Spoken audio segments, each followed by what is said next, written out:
Hello and welcome, ladies and gentlemen. It is time tonight, Constructors Championship, season number 3, and it's the debut race brought to you by RST. Welcome. Joining you here tonight in the commentary booth are going to be the three of us. Niklas Kraus here in the first seat. Then we have Dom Besser on my side here. Good evening. Thank you for having me along this time, Nicholas. It's going to be a fun couple of weeks here. 6 rounds of the Constructors Championship. It's going to be a good fun. Yeah, and then on the track side, getting us some interview and live action out on the pit road, Nico Perez joining us here as well. Hi. It's a nice and brief intro. In the background, you see it already. Misano, quick and short track, difficult and quite technical as well, I'd say. I promise you will see some very exciting races here tonight. I hope you're strapped in and ready. Get yourself something to drink and strap in your seat, because it'll be an extravaganza first race of the season. So, if we're looking around the track, just a couple more minutes in practice here. Looking back at season number 2 that's already passed on, what kind of experiences did we have there? Who stuck out on top? And what do we expect for season 3? Well, season 2 was a little different, with it being purely GT4s, but it was the Mercedes and Audis that really shone through there in GT4. Obviously, this year we have multi-class GT3 and GT4, so we don't have too much information on those GT3 teams, but GT3 was close, and it was close between the top 3, but really the top 2 that shone out were those Mercedes and Audis.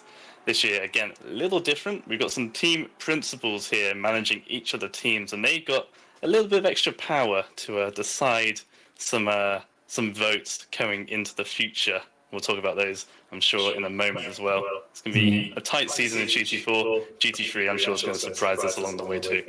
Yeah, some fancy multi-class we'll be seeing along the way. I'm quite excited. I even joined in some earlier test races to get myself a taste of that very close action. And I do say so, if I do say so myself, I think we have some top talent on our hands here. To me, some of the top runners I'll be paying attention to tonight: Martin Schäfer and Alistair Clinch. We saw them in some previous races as well, up there in Aston Martin. I think those are going to be quite hot runners, if I look at the tables. Alright. Yeah, quite right. We had a test race last night. Not everyone showed up, of course. It is just a pre-season test around Misano, and like you say, Clinch and Schaefer, the 420 Aston Martin, Schaefer, the number 13 McLaren, both front runners. Also, a couple of weeks back at Monza, there was another test round there. Both of those two were shining at the front. We'll see if that continues. Obviously, 6 rounds, and you can't just be good at one track. To take a championship, you need to be good and consistent around all 6 of the rounds. So we'll see whether or not that consistency is key for them in the following races to come. Yeah, and I am excited. I mean, just looking around here, Misano in just the track itself, super tight, and with the multi-class as well, they definitely have to prove that they have the starting power, get a nice first impression on that, and see what they're up for. Because I think, if I'm looking around, we already see some top times here at the front. We start just looking around the track so far with a couple of minutes still left in that free practice. So, yeah, track currently still fast with some lower-ish temperatures. Do you think that'll play into how the cars behave today? The weather settings, of course, are a big factor. We have some rain races in this season as well. Oh, without a doubt. Some cars handle entirely differently in different conditions. The Audis are actually quite stable in those lower conditions and up to the mid-ranges. And the McLarens tend to shine through in the rain. We saw that at Monza a couple of weeks back, where that was a wet race, one of the pre-season tests. McLaren, very good in the rain. The Porsches as well, good out of accelerating corners, so ones where there's lots of grip limited in traction limited corners out of hairpins. Misano not really a key for that one. Most of the corners here are actually quite fast, but ones where you slow it down a lot, Monza being one of them, those 2 chicanes, you'll see them come to the front as well. And yeah, like you say, it's 9:30 in the morning here, 13 degrees ambient, 14 degrees track temperature. It's extremely cold out there. Well, not extremely cold, but it's very cold compared to ACC standards. So a lot of cars will be shining forwards here. The Mercedes looking like that's going to be one of those here tonight. Yeah, quite freezing indeed. And we already talked about it a little bit. We have the Porsche as well in there with some good acceleration and most importantly double points for this week's Misano first race debut. I think on the line we have the head of the team there as well. See if he's got time for a brief interview before the race, just 2 more minutes in free practice, and we'll also be switching over.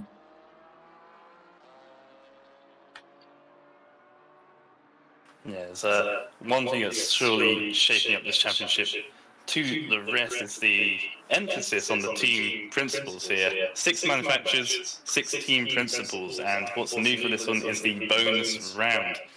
6 rounds, 6 constructors, meaning that each round, one of the teams, one of the constructors, gets themselves a little bonus for that round. And round 1 going to the Porsche drivers here, and that means the points they score will be doubled. Obviously, you get to use that once. They're using theirs immediately to get themselves out and ahead of the gate as quickly as they can. However, there is a small caveat with that. As well as their points being doubled, their penalty points too will be doubled. If one of their drivers gets into a bit of a little misdemeanor, maybe outbreaks themselves and has a little bit of an accident, instead of a 10-second time penalty, that's going to turn into a 20-second penalty. That's going to be the world of hurt of them. You know? I see how that is going to go down. So they're going to try and push hard, but obviously avoiding mistakes is going to be top priority here. So Misano very tight in the first couple of turns, and also with the drive-throughs. I don't think those are going to play into the penalties, because that's already punishment enough having to go for that extra distance on a long pit road here as well in Misano. But look with I ran into. And so we have the Porsche team principal, that is Red Sky, who should be coming into us right now. There we go, Red Sky, how are you doing? Good evening, I'm doing very well. What about you guys? we're just having a fantastic time starting off. All of that stream is up and running, so you should be live. First round of the season, I think you had a couple of nice positions in the pre-season test races there as well. What are your expectations for tonight? I think the expectations fall very much in line with what we picked Misano for. The GT4, the Cayman, is very strong on this track, and a lot of the GT4 drivers very much identify with the way that the track works. I don't know why, they flow very well on it. So I'm expecting the GT4s to perform very well tonight. And I'm expecting the GT3s, of course, Lacey is always amazing. I'm expecting the GT3s to be able to do decent, but of course they're going to lack a little bit on the long straight compared to, for example, a Mercedes. So, I mean, overall, I'm thinking high finishes on the GT4 cars and medium finishes on the GT3s. That's reasonable. Of course, we hope that works out for you. And in the preseason as well, so we talked about this already a little bit. The teams were able to choose the tracks, and of course, you already said we got the nice GT4 cars. But in which areas do you think the drivers are really going to shine throughout the season individually? Oh, that's actually a hard one. If you look at my GT4 drivers, you're definitely going to notice that both Shepard and Damien are going to be very consistent. That's definitely where they're going to shine. They're very consistent drivers. And if you then start looking a little bit higher up, so you're looking at Donzo. Donzo is a very consistent top of the mid-pack driver, and Tarantino, well, he's just an all-around shiner, you know. He performs whether or not it matters to him or not. It doesn't matter. He's just going to do it. The same with Lacey. Lacey in the GT3 in the 911, he's just going to put down every decent lap that he possibly can. So same with him as consistency. Although I do think from my experiences with Lacey, he might be having a hard time on the Hungaroring. We talked about that, and he he did say that was going to be a track for him that was going to be harder. Of course, I wasn't able to ban the round, so sadly enough for him, he's going to have to manage it. Yeah, I think with a lot of practice, I think he got some nice infrastructure as well in the Porsche team with different drivers helping out each other. I think that's lovely. So most of all, good luck in the race tonight. Hopefully you'll make the most out of your double points, and I'm sure we come back to you later. So now qualifying starting right out. Good luck in that, and we'll speak to you soon. Thank you. All right, that was Red Sky for you. Oh, yeah, go ahead. So yeah, Red Sky is certainly going to be happy at the moment. Lacey, one of the drivers, he mentioned just a moment ago, topping practice there, the only one to reach the 39, so 39.987 for Jeff Lacey, who topped practice there. Like I say, we're now into qualifying now with a 20-minute session that's split into two. So with 10 minutes for the GT3s and then another 10 minutes for the GT4s. The GT3s are out first. Yep, and they're already warming up the tires. We're seeing it down there on the grid. Most of the cars making it past the second sector right now. And you see RWB Constructors Championship is on the way now with the qualification session of the GT3. It's brought to you by Racing Sim Tools, Sim SOK, and the Pit Wall Live. So if you're out there watching, want to get yourself some more deep insights that we can't always provide, make sure that you're checking out the pitwall.live associated with the race tonight.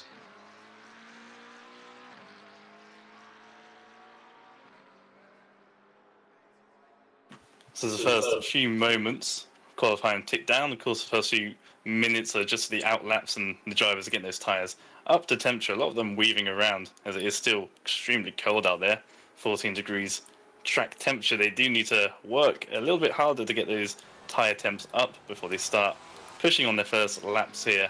Yeah, everyone done their outlap now. We'll soon see the first few laps pile in the next minute or two when they come across the line for the second time.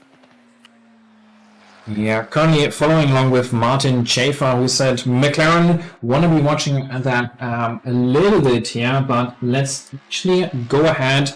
Nate Newcomer will begin his lap in a little bit in that CC number 97 Porsche here. And I think that'll be a good opportunity for us to go on board and experience a lap of Misano live around the track here. Certainly just fast conditions at the moment, but that won't stop him from trying.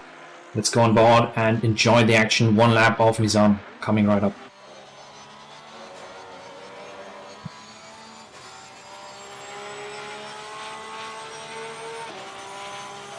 So into turn one, out wide, third gear, second, a bit of oversteer here, usually bringing it in very close, and you want to cut back quite a bit, moving back around and up the gears here, preparing for that next braking zone just ahead of the start of the grass. They're very deep braking and holding the brakes nicely. Nate making good use of the track there. Make sure that you don't cut it in here though. He manages just shy of the curb there. It's just barely within the track limits.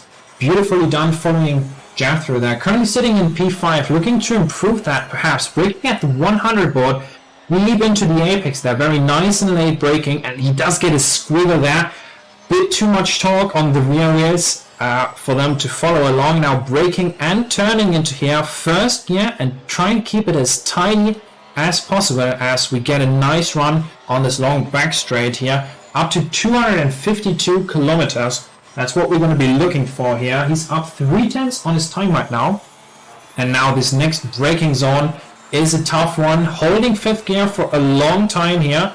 And then up into third, almost sideways there for a second as he squiggles around the track, looking for the remaining traction.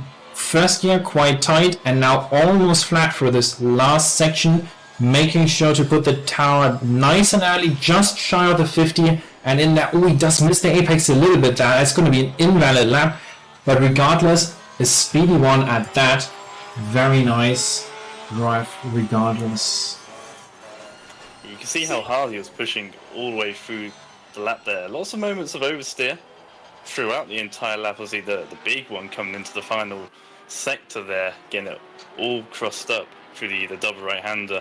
Very tricky one that is with the Porsche. Is obviously very unique with how far to the rear its engine is mounted can be easily done. The way the weight transfer works in this game, quite happily send the rear, overlapping your front, and then spin you'll go. Yeah, with the Porsche, that's almost part of the driving style, I'd say. The newcomer makes it look easy to catch the car there. I sometimes find it quite difficult. Once it's in a spin, it just keeps on going. Yeah, it's very unforgiving sometimes, but like you say, newcomer seems to have been able to master the traits of said Porsche and is managing it well at the moment. They're in 11th at the moment. Yeah, checking up at the front. A few minutes left. Yeah, leading in the KUS Team 65, Team 75, and in pole position, at least for the moment, that's going to be James Lacey in the 117 here, up at the front. Schaefer improves his time, just 1.5 tenths shy now. Godzilla in the AMG in third. So that's your GT3 class so far. 3 minutes only left in quali, while the track is still fast. It is quite cold. I think the conditions are pretty decent, and just looking at the pace once again at the same timing here, 33.8 once again, but invalid it seems like. Yeah, coming across the line there. No improvement yet for James Lacey here. Trying to create a little bit of a gap because Martin Schaefer checking in with that. Just out of the second sector, also 2 tenths in the data. That would be enough to leapfrog him into the temporary pole position here at Misano in a very tight fight here for the second row, as both Godzilla and Elgard are just 300s away from each other. Yeah, it shows how tight it is up in the entirety of GT3. In fact, even if you improved by a good couple of attempts, it may only gain you a place, if that. It shows, it shows the top 3 is certainly put out the gap, but the rest, they've still got a little bit of catch up to do, but the gaps are still tight. That is very promising. Lap 33.6 is the new time to beat. Martin Schaefer and that Seaton Hybrid Investment Trust McLaren sets the new fastest time. And I think it's going to be a race back and forth. James Lacey again with some time in the data. He might be able to bring that across the line and stir up the competition here. Actually, we do see a Jeff, currently 5th position, already back to the pit lane. I think that's going to be qualification over. And Alistair Clinch, who I was hoping to see some very quick time, struggling a little bit. Best time is 34.7. That's about a second off the pace. Yeah, very surprising compared to what we saw a couple of nights ago. Maybe they've changed the setup a little bit, maybe forcing their way through to a race pace-based setup. But yeah, struggling at the moment, down in P8, 1.1 seconds away from pole at the moment, which is a little surprising to see. And it's actually Don Jordan who's the leading Aston Martin, so those two have swapped around from what we've seen in the pre-season. But still, they're at the front now and they're having the race. Yeah, he managed to find a lot of time there in the last sector, and I think he's going to improve quite massively. Alistair Clinch jumps up from it into 3rd position, just 1.5 tenths shy now off that pole. I think that was the difference he needed. He just has one more lap here out in qualifying, so we're going to be seeing a lot of the cars trying to make a last-ditch effort for a jump here. Schaefer gets the pole position temporarily as well, 33.6 for him as well, in front of James Lacey, who has to drop back and be happy with 2nd place as he's already back in the pit lane and won't be able to improve.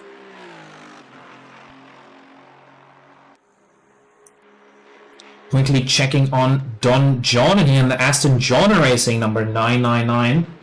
Up 4 tenths at the moment into this final sector. See if he can bring that along to wrap up the lap. I think that could be enough to get him into the 2nd row of the grid here. Make that a nice AMG lockout if he can manage to bring it home. See if it does. Don Jordan looking to cross the line. Is it going to be enough? Currently P7, and with that improvement it's P5.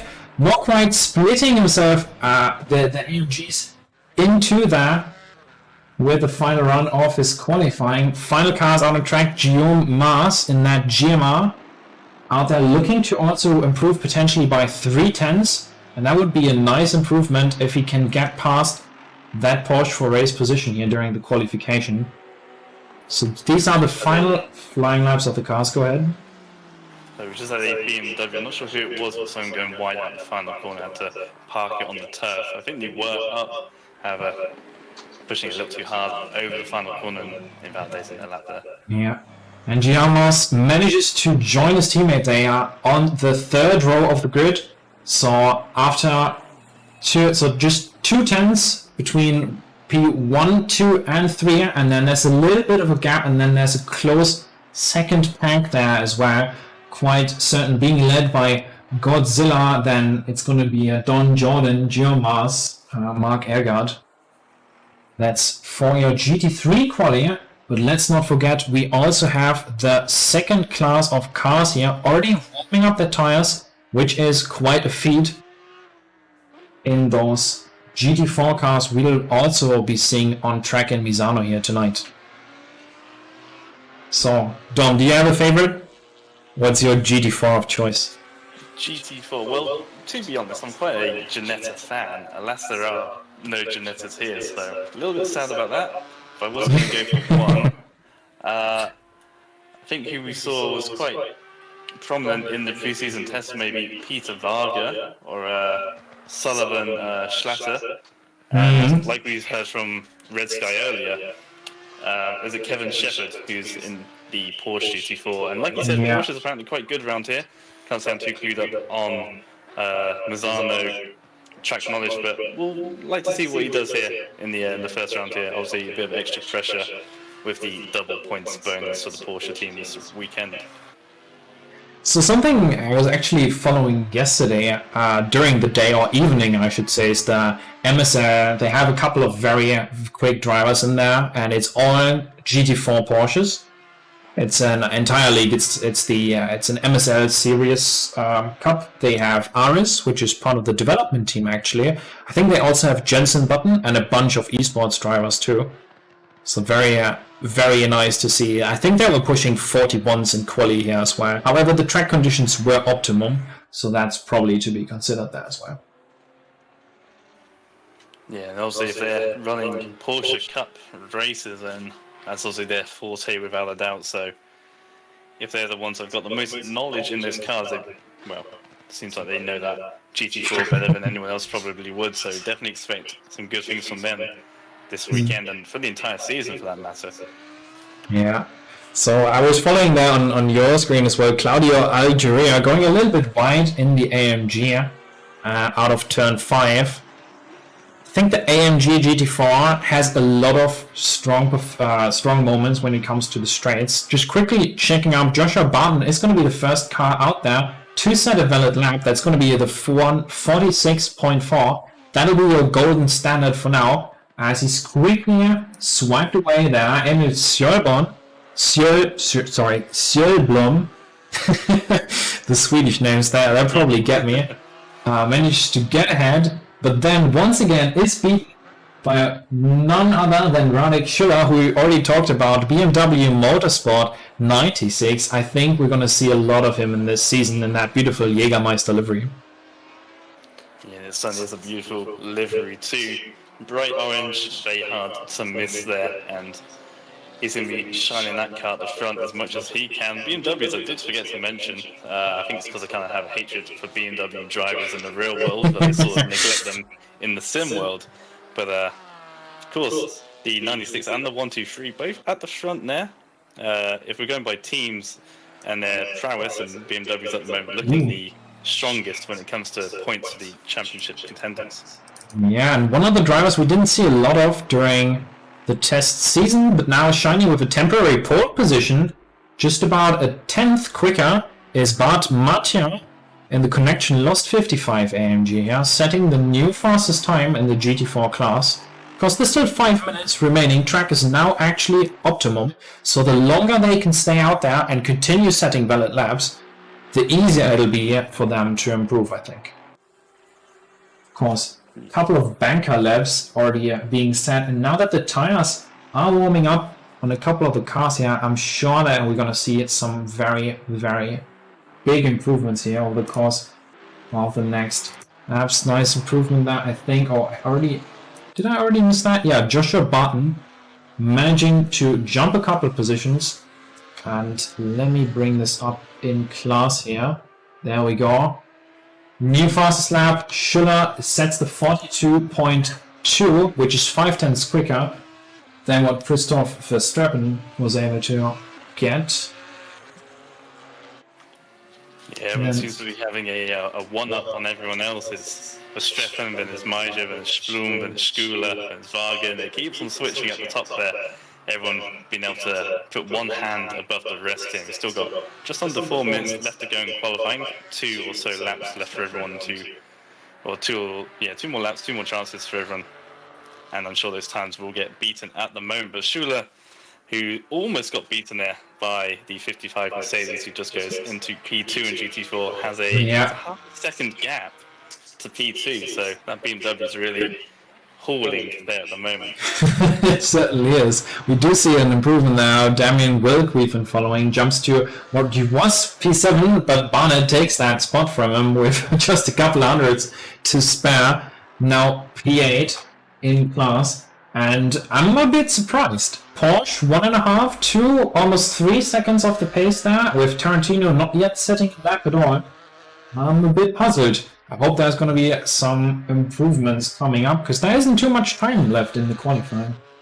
No, indeed, and we heard good things from Shepard there, and from the pre-season, it did look like Shepard was actually one of the 4 runners there, but seemingly when it comes down to the crunch time, they're falling away there, and by 3 seconds, which is quite a hefty margin, so maybe they've just been struggling with track limits. They've only been able to put a bank lap in, and every time they try to go for a faster lap, they make a little mistake somewhere, and it ruins that lap for them. Maybe one of the reasons that some of the people are down the order that they actually are. Yeah, I sure think that is. Sorry to break in, but I have someone ready for an interview. Alright, sure. Bring him in. Who do we have on our hands? I think we may be having Red Sky once again. Yeah. Interesting to see as his drivers also are out in. It's okay again. There we go, Red Sky, how's it going? Good quality in GT3, GT4 not really going your way at the moment.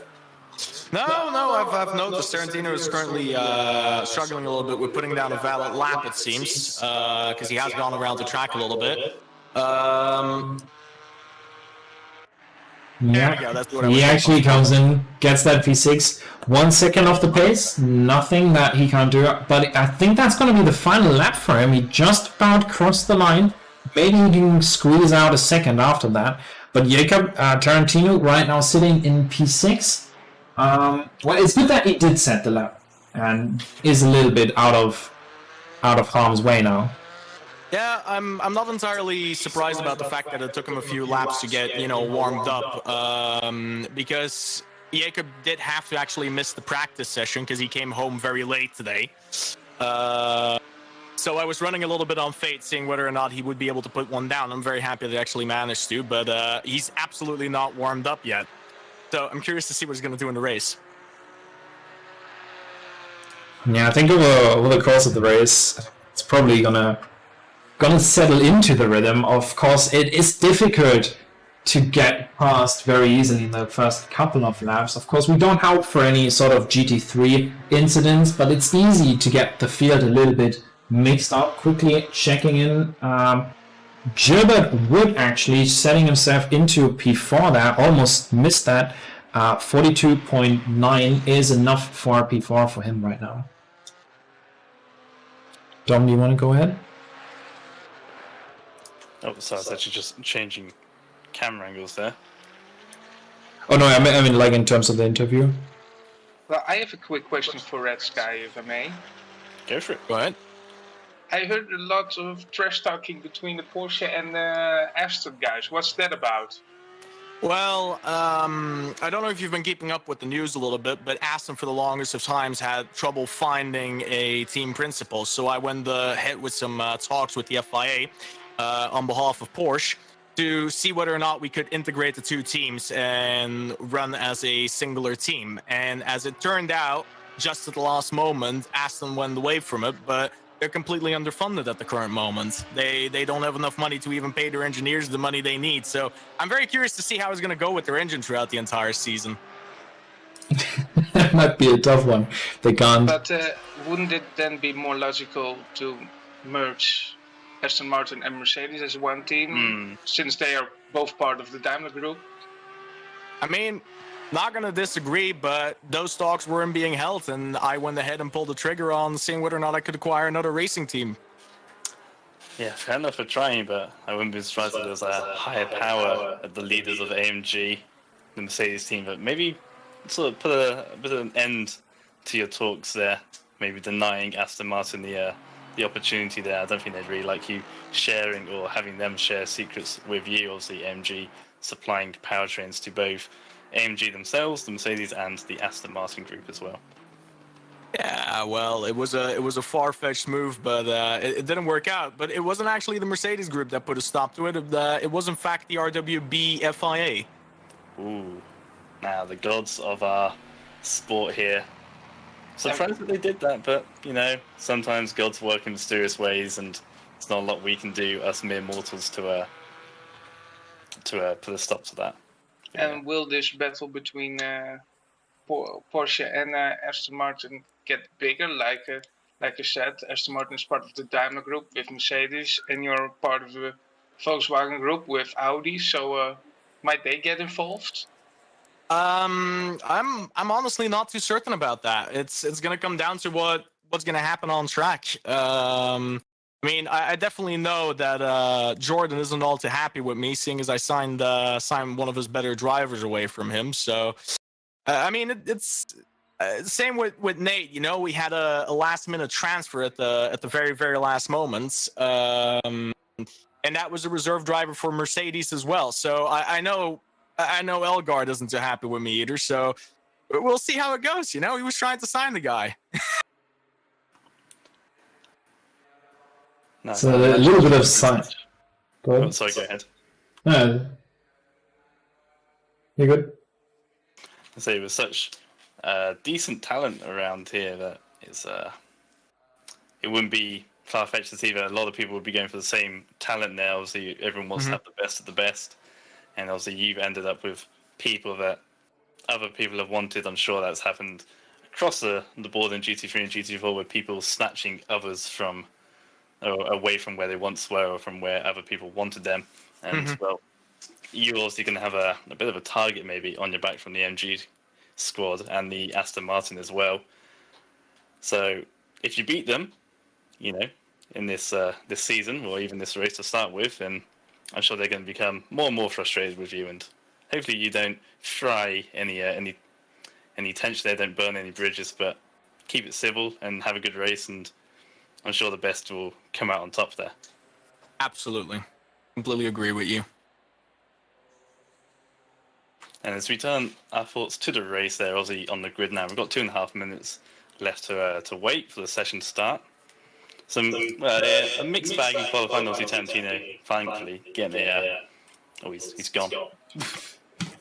Never mind. I was going to ask him a question about race strategy, but maybe he doesn't want to reveal that, you know. So I think it might be for the better. I think he's got a couple of tricks up his sleeve. I'm sure he does. So, as we're going to be moving through the grid here, pole position Martin Schaefer here in the GT3 class in the 13. Look at that beautiful sunrise over the crest there. James Lacey is with him on the first row in that 117 Porsche. Beautiful stuff there, almost a default livery. Mr. Clinch, second row. Very good stuff, P3. And next to RWB Godzilla, also some nice fights there in the preseason races on that sweet livery. Don Jordan is going to be P5 here next to Marco Badowski in that McLaren of his. Then it's John Mars next to Mark Elgard. That's going to be your row number 4 there. And then it's going to be A. Jeff and Nate Newcomer from RWB. That's the top 10 in class here. And you can see how long that queue actually is until we find the BMW that I was actually looking for. Not too much time left here. Can you actually quickly go through the GT4s? Because it's just the numbers. That would be lovely. Of course, the 96 there. as I bring up my app there, the 96 of Schuler then leading our way in GT4, followed quickly then by Bart's Major, the 55 Mercedes in second place, third on the grid, Christopher Verstappen, the 747, not an aeroplane. This, in fact, is an Aston, is a Audi GT4 car. P4 goes the way of Craig Wood, then the number 8 McLaren, the leading McLaren there. Then comes the second and third of the BMWs, the number 12 of Peter Varga on your left-hand side, followed by the 1, 2, 3 of Emil there. Yes, the 1, 2, 3, and then the first of the Porsches, a double again on your left-hand side, is Jacob Tarantino, the 22, and the 21 on your right-hand side of Damien Wilk. The number 16. Yeah, I think I don't know how much time. I think we're about to get into the session, so let's just quickly move back. 5 seconds, if you want to be precise. Indeed, we are getting ready to pull for the grid. Round Pulling one, on. race 1. Now try to get all of this managed and set. Get that beautiful picture-in-picture of hopefully a helicam race start on the side. Yes, we're getting ready for the green lights. Yeah. And it's going to be green lights, and away we go. Very clean so far getaway. And we can see they're almost full right on the helicam.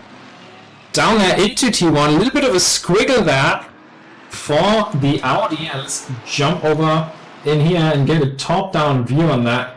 Wow, 3 wide almost all the way through. Don't see too many incidents here up at the front. But middle of the pack, and GT4 looks away mostly clean, I think. Wow. Mostly clean. The 747 Audi there got bumped out the way, broke his braking opportunity there down into turn 4, and actually hit the back of the last placed Porsche GT3 there. So a couple of GT3s not being able to get away and out of the grips of the GT4s so early. That 747 it got itself up to P2 in the first 3 corners, back down to P5 once again after making a little bit of contact with that GT3 Porsche there. Yeah, we've had a mega start up at the front. Quickly head on over there.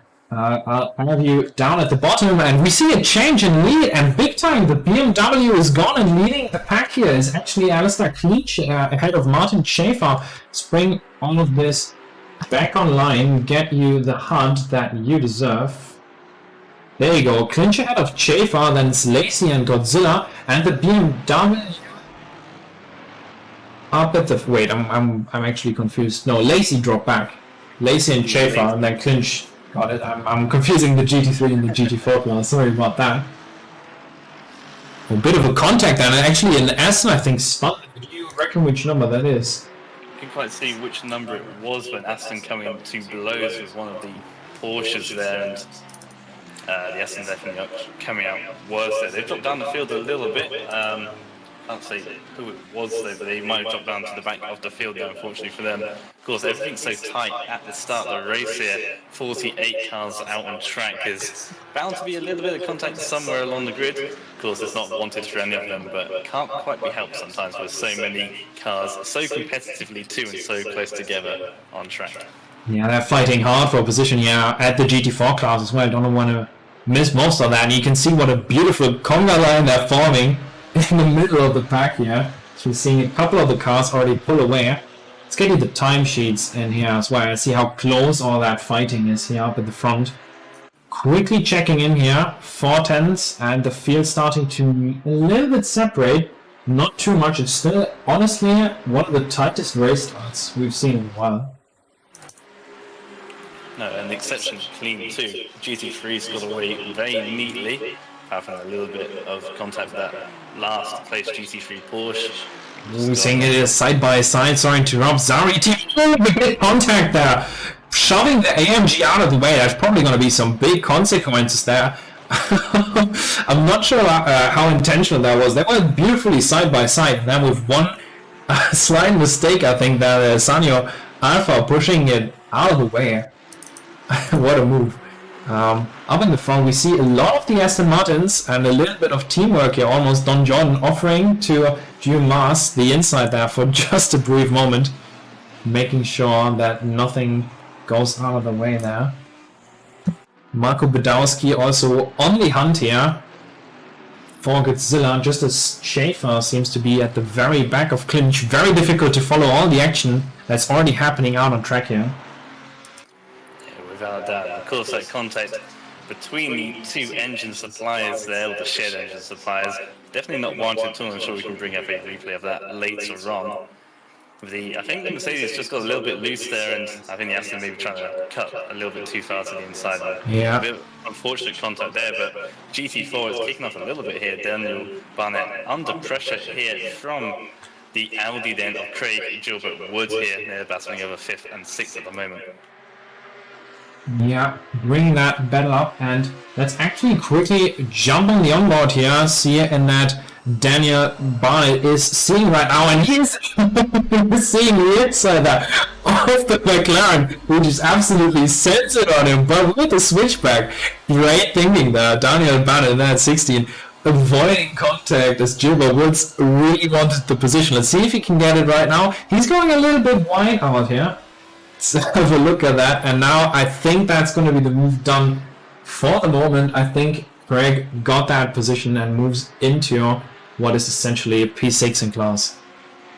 Yeah, super opportunistic from that McLaren to dive down the inside, almost threw it away immediately there. The Audi being able to get the switchback, but held it down the inside, and then the Audi going a little bit deep into the following right-hand hairpin, and that was the move done. The McLaren takes P6 and hasn't been able to pull away just yet from the Audi.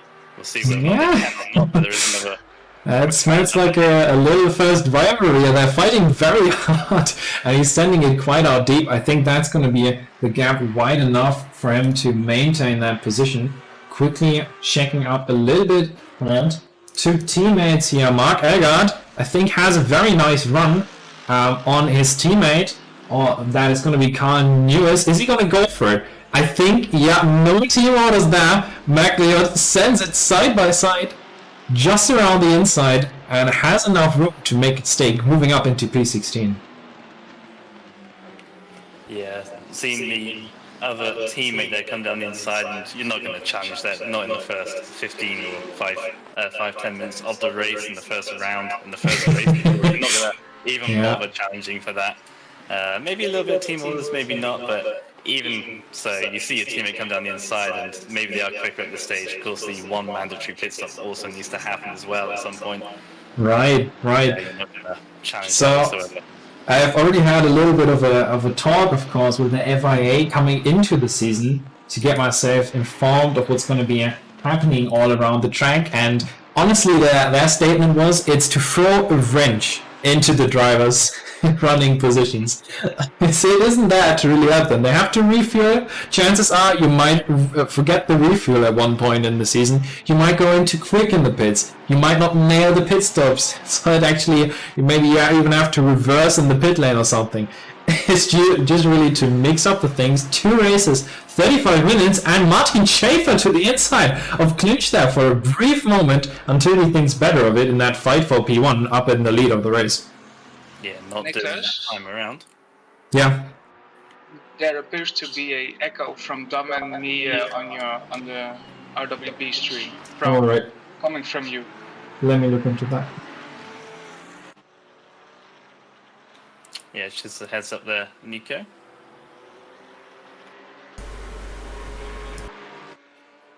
Pit window is opening. Well, continue talking.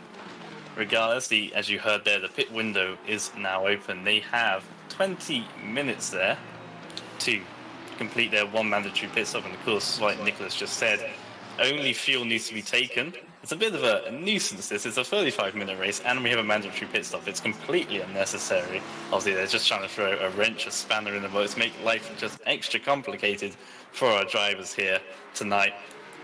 You know, like you say, you may speed into pit road, you may overshoot your pit box a little bit, you may even forget to add fuel, you know, and your pit stop won't be counted as valid. It's just extra hassle for the drivers, and it's just to shake up the order a little bit, one extra thing to make the drivers a little bit preoccupied. 20 minutes to do their one mandatory pit stop. That opens 7.5 minutes into the race, as it has done now, and will close with 7.5 minutes to go here. Yeah, wide range of strategies available. I'm trying to currently set myself up so that I'm back at the regular volume levels without getting as much echo in. So apologies about that. I'll try to improve that quality for the next broadcast, or maybe even in between sessions if I can figure out a solution. So top 3 very close, separated by less than a second here. They keep on chasing ups and downs. It's going to be right now in P1, Alistair Clinch in front of Martin Schaefer, and then it's James Lacey as your top 3, and then RWB Godzilla is your 4th in the pack here. Then it's Marco Berdowski in front of Don John Mars, Jeff in front of the P9 Sanyo Alpha, and then Nate Newcomer wrapping up your top 10 right now. And there might even be a fight coming up here for that number 97 Porsche, trying to get past the get into 9th position here. And of course we don't want to forget the beautiful drives that we're also seeing from the GT4 cars here. I'm going to check back in on that in just a second. And once again, very clean start here, like we've seen before, that Schuller is just able to outpace everyone, already 1.8 seconds ahead of Mattia, and then Tarantino just holding on 5 seconds of the gap down already. Indeed, and in your picture right now, we've got 3 callers to the pits already. Sullivan, Schlatter, Justin Burley, and Sebastian Trenzwotterich. The number 4, the 43, and the 3110 are already coming into the pits, the first opportunity there. Yeah, early pit stops, maybe some undercuts. They might have even realized they're coming up on some traffic already.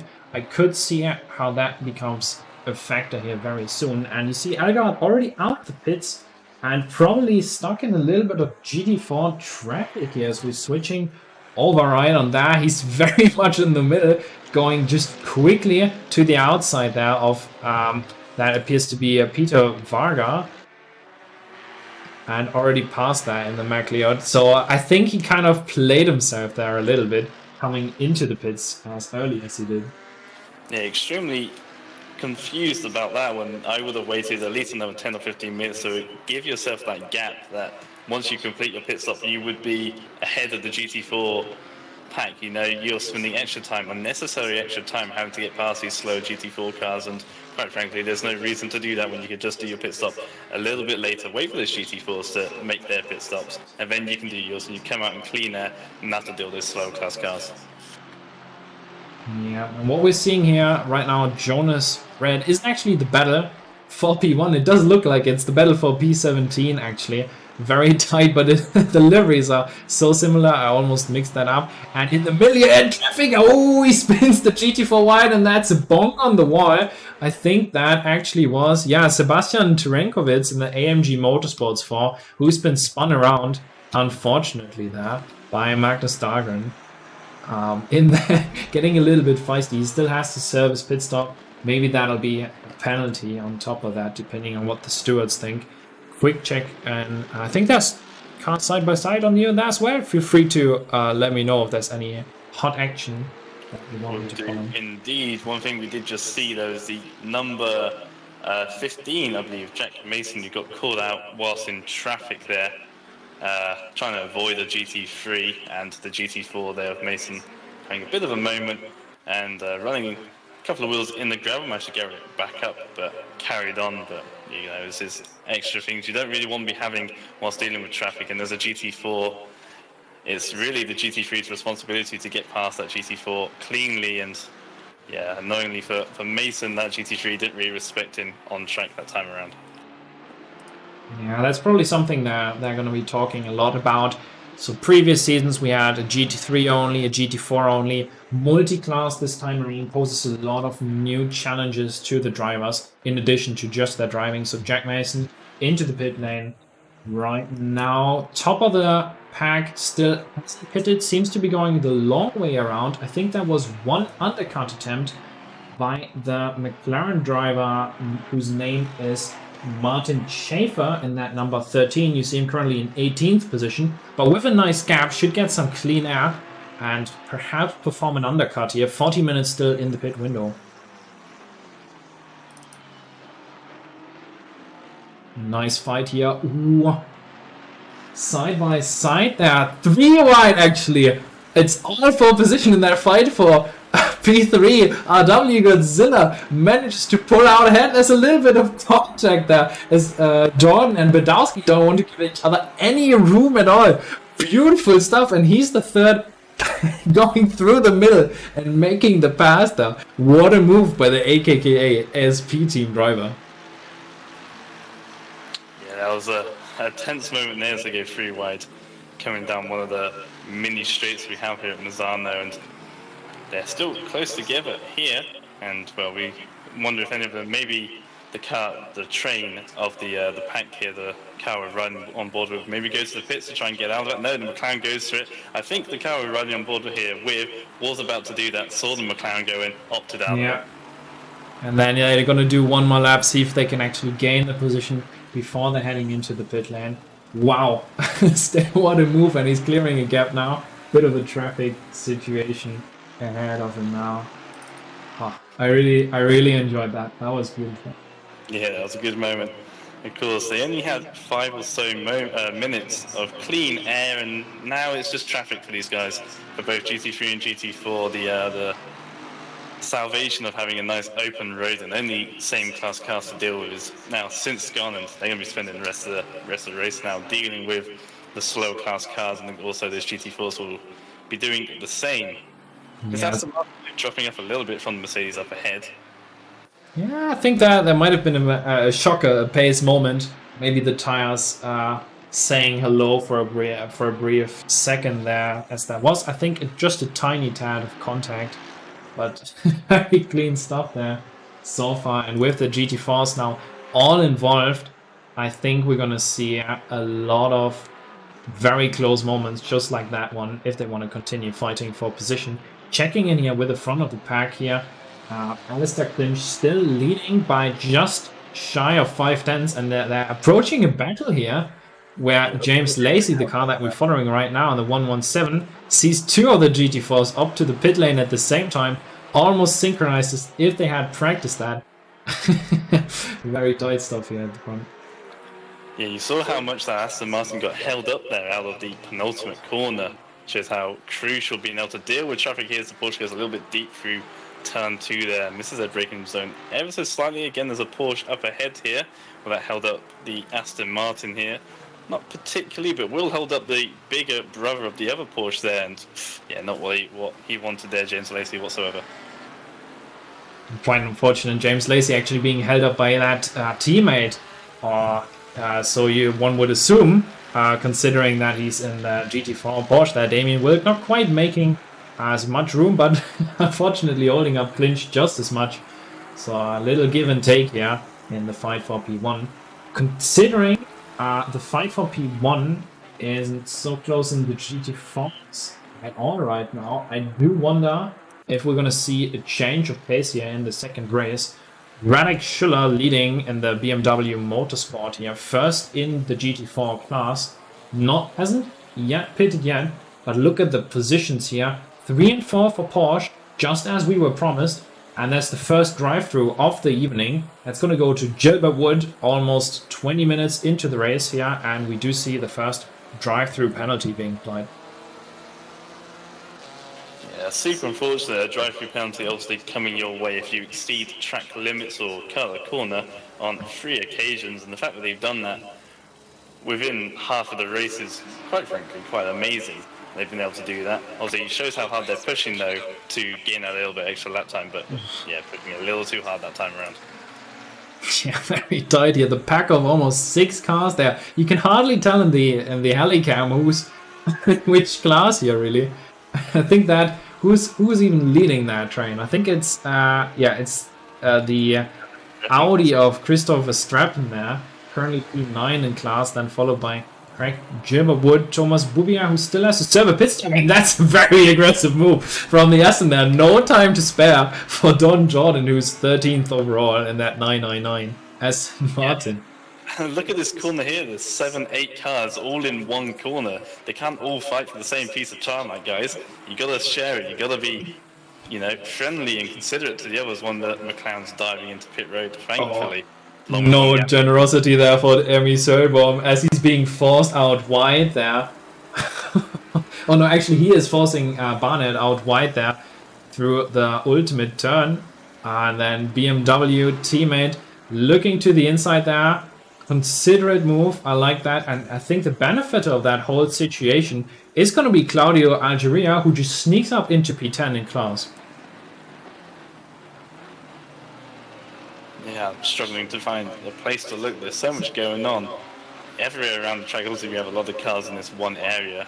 People coming into pits have made that a little bit easier for these GT4 cars, but the GT3s pitting quite early and they have to work their way back up through the GT4s again. It's sort of throwing things in the air for the GT4 drivers. Yeah, they're coming back around. I think most of the cars have now served their pit stops, at least a vast majority, so things are in that regard settling a little bit.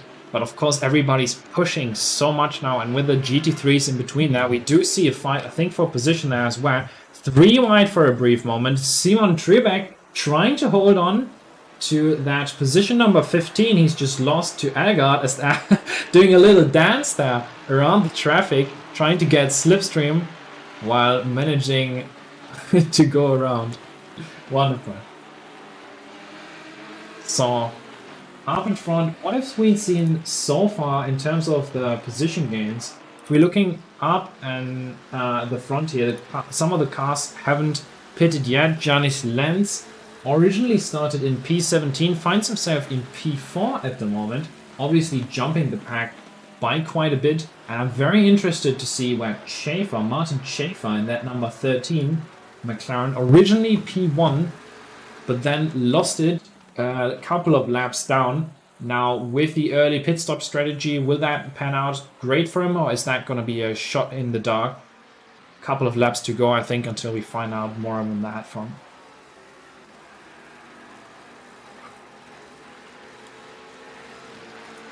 So I've put on the picture-in-picture. Who are really following with you down there in the bottom right? Bottom right, we've got Daniel Barnett, who's currently 31st overall, so that's 11th in class at the moment. They're trying to chase down Claudio Algeria here at the moment, who's, of course, 10th in class. Do you see that? Mercedes actually cuts the inside of the left-hander just a little too much. These two, I believe, both have done their pit stop, so this is a fight for an actual position on track there.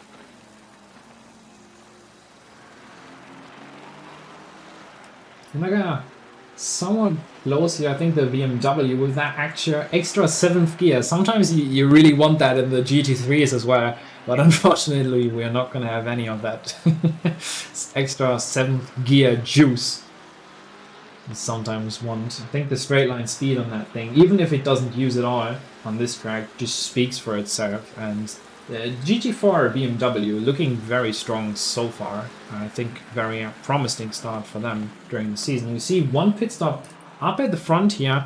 Alistair Clinch coming to the pit lane, and we have a stop and go 30. That's disaster for Sanyo Alpha and the number 11, who is probably going to drop back far down the order when he has to serve that penalty. Stop and go 30. I'm assuming that must have been speeding in the pit lane. A very long pit lane, actually. So sometimes you kind of think, oh, I should be done right about here. But actually it does keep on going. So let me quickly switch that back and over. So up in front here. Yeah, very unfortunate.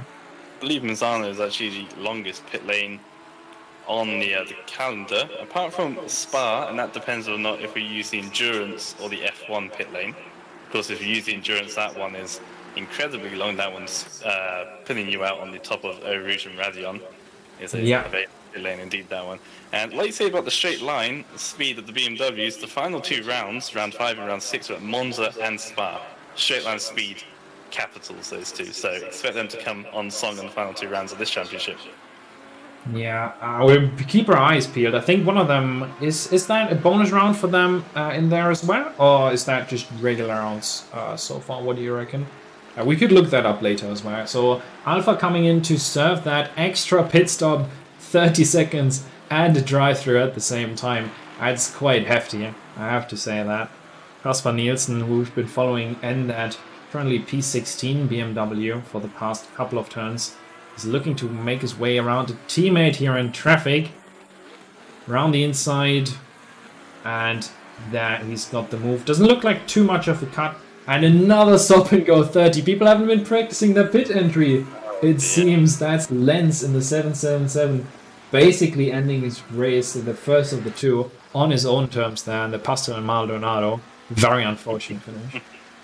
Very unfortunate indeed. And yeah, it's, like you said earlier, it's just an extra wrench as a spanner. It's an extra difficulty having this mandatory pit stop. And like you said, it could catch someone out. He's already caught 2 people out.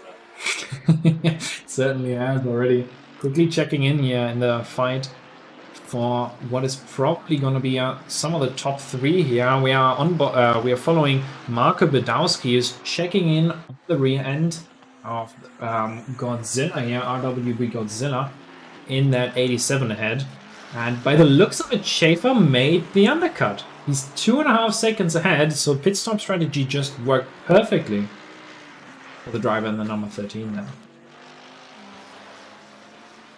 Yeah, I believe the longer you wait, the easier it would have been. Of course, if you pitted so early, like we saw a couple of GT3s doing, they came out straight into the mist of the GT4s whilst they were still tight and bunched up. Now they're separated out a little bit, so it makes lapping them much, much easier. The longer you wait for that pit stop, the easier it would have been. Those who pitted too early have suddenly seen the consequences of doing such. Yeah, quicken. You see those pit stops pan out. I think the right choice would have been just time it when you see that you're about to approach the GT4s, then try and come in. But I think if you know that you might be so earlier that you're going to be in clean air anyway, that could be a choice as well. We've been following Nate Newcomer from the RWB team here in the 97 for a couple of corners, who's chasing Jeff here in that 31. You can even see, I didn't even have to look to the left there. You can just see the number on the dashboard. That's how close he is. Beautiful and tight fighting here. I think we're going to see more of that in the second race. Godzilla actually catching up to Bizarski as well in the meantime after the pit stops have panned out. Looks like James Lacey is leading the pack again. The leader in GT4, but Maidler, who was once in the lead now, calls the pit road in the final moments of the pit stop window. They'll drop down back to sort of P7, P8-ish, and it'll be Schuler who will take over the lead in the BMW 96 car, GT4. Yeah, back to where he was and probably back to what he hopes to continue in the second race here tonight. Maybe even all of the season. We're going to have to maybe get him some kilos on board. Bob the Schuler is what I'm going to say. Seems super strong both in terms of the pace and consistency. That makes ease of the traffic here. Quickly checking in. I think most of the pit stops are cleared, so I'm going to quickly reset here mentally. Who has been gaining? Who has been losing? Let's check it out. Marco Badowski started P6 and will do so for the second race as well. At the end of the pit stop window, he finds himself in P3. Same positions gained here as well. Jeff starting in 9th, followed by Nate Newcomer, profiting from some mistakes up at the front. See themselves P5 and 6, promising finishes for the two drivers here. And some strong performances in the mid-pack here as well. Having a close look at Magnus Dahlgren, who made the most out of it in that meat racing after starting from a deep end in P18, looking to bring on some points with that current P13 position. Yeah, of course, some people having a bit of issues in qualifying. One of the Porsches, Aussie, who spent 8/10 of the session not having a lap on the board and finally get themselves up on that. That was Tarantino, obviously, who was having a bit of issues, and that could have happened to anyone else down the order too. And yeah, as you can see that they've been able to make that progress. I'm not quite sure how race 2's grid order is decided, whether it's done on finishing positions or qualifying results once again, but if it's done on finishing positions, then they'll be very happy with the progress they've made for this one, making race 2 all that easier for them. I think they are not going to be that fortunate. Rules do state. Ooh, we've been following an almost rear end there from Tribeck, sending the AMG flying into the final turn, but he just manages to stop the car in time. Very tight. Yeah, we do see the same starting positions as we have seen up in the first race. So those are just going to be exactly the same. He'll have to go for more moves like he did if he wants to finish up in the top 10 again. Yeah, that places the much ever more emphasis on qualifying. Then if you mess it up, you mess up both race 1 and race 2, then makes it even more the challenge. We're only 10 minutes in the session for each class. It's really not a long time, especially when they go to tracks like Spa. Super long laps around there. They're going to have very few chances at all to even set a lap, let alone a valid one. Yeah, they are going to be struggling to get out on track and set a lap in time. I think if you just get 1 or 2 valid invalidations, your heart rate is going to be speeding. In the meantime, we briefly missed how Guillaume Mars in the 911. Well, Aston Martin, not quite a Porsche. I would expect a little bit of contact there in the background. Well, he got into P7 past his teammate, who is Don Jordan here. Getting right on pass. Let's check who the two fighting up ahead are. That's Nate Newcomer once again on the rear wing of Jeff here. They've been going at it on and off for the major half of this race here. It's very, very tight in between the two when it comes to the pace. Last lap has been a 37.4 for the both of them. So basically exactly matched. Just check in with the rear wing here and get a picture-in-picture for you to follow along.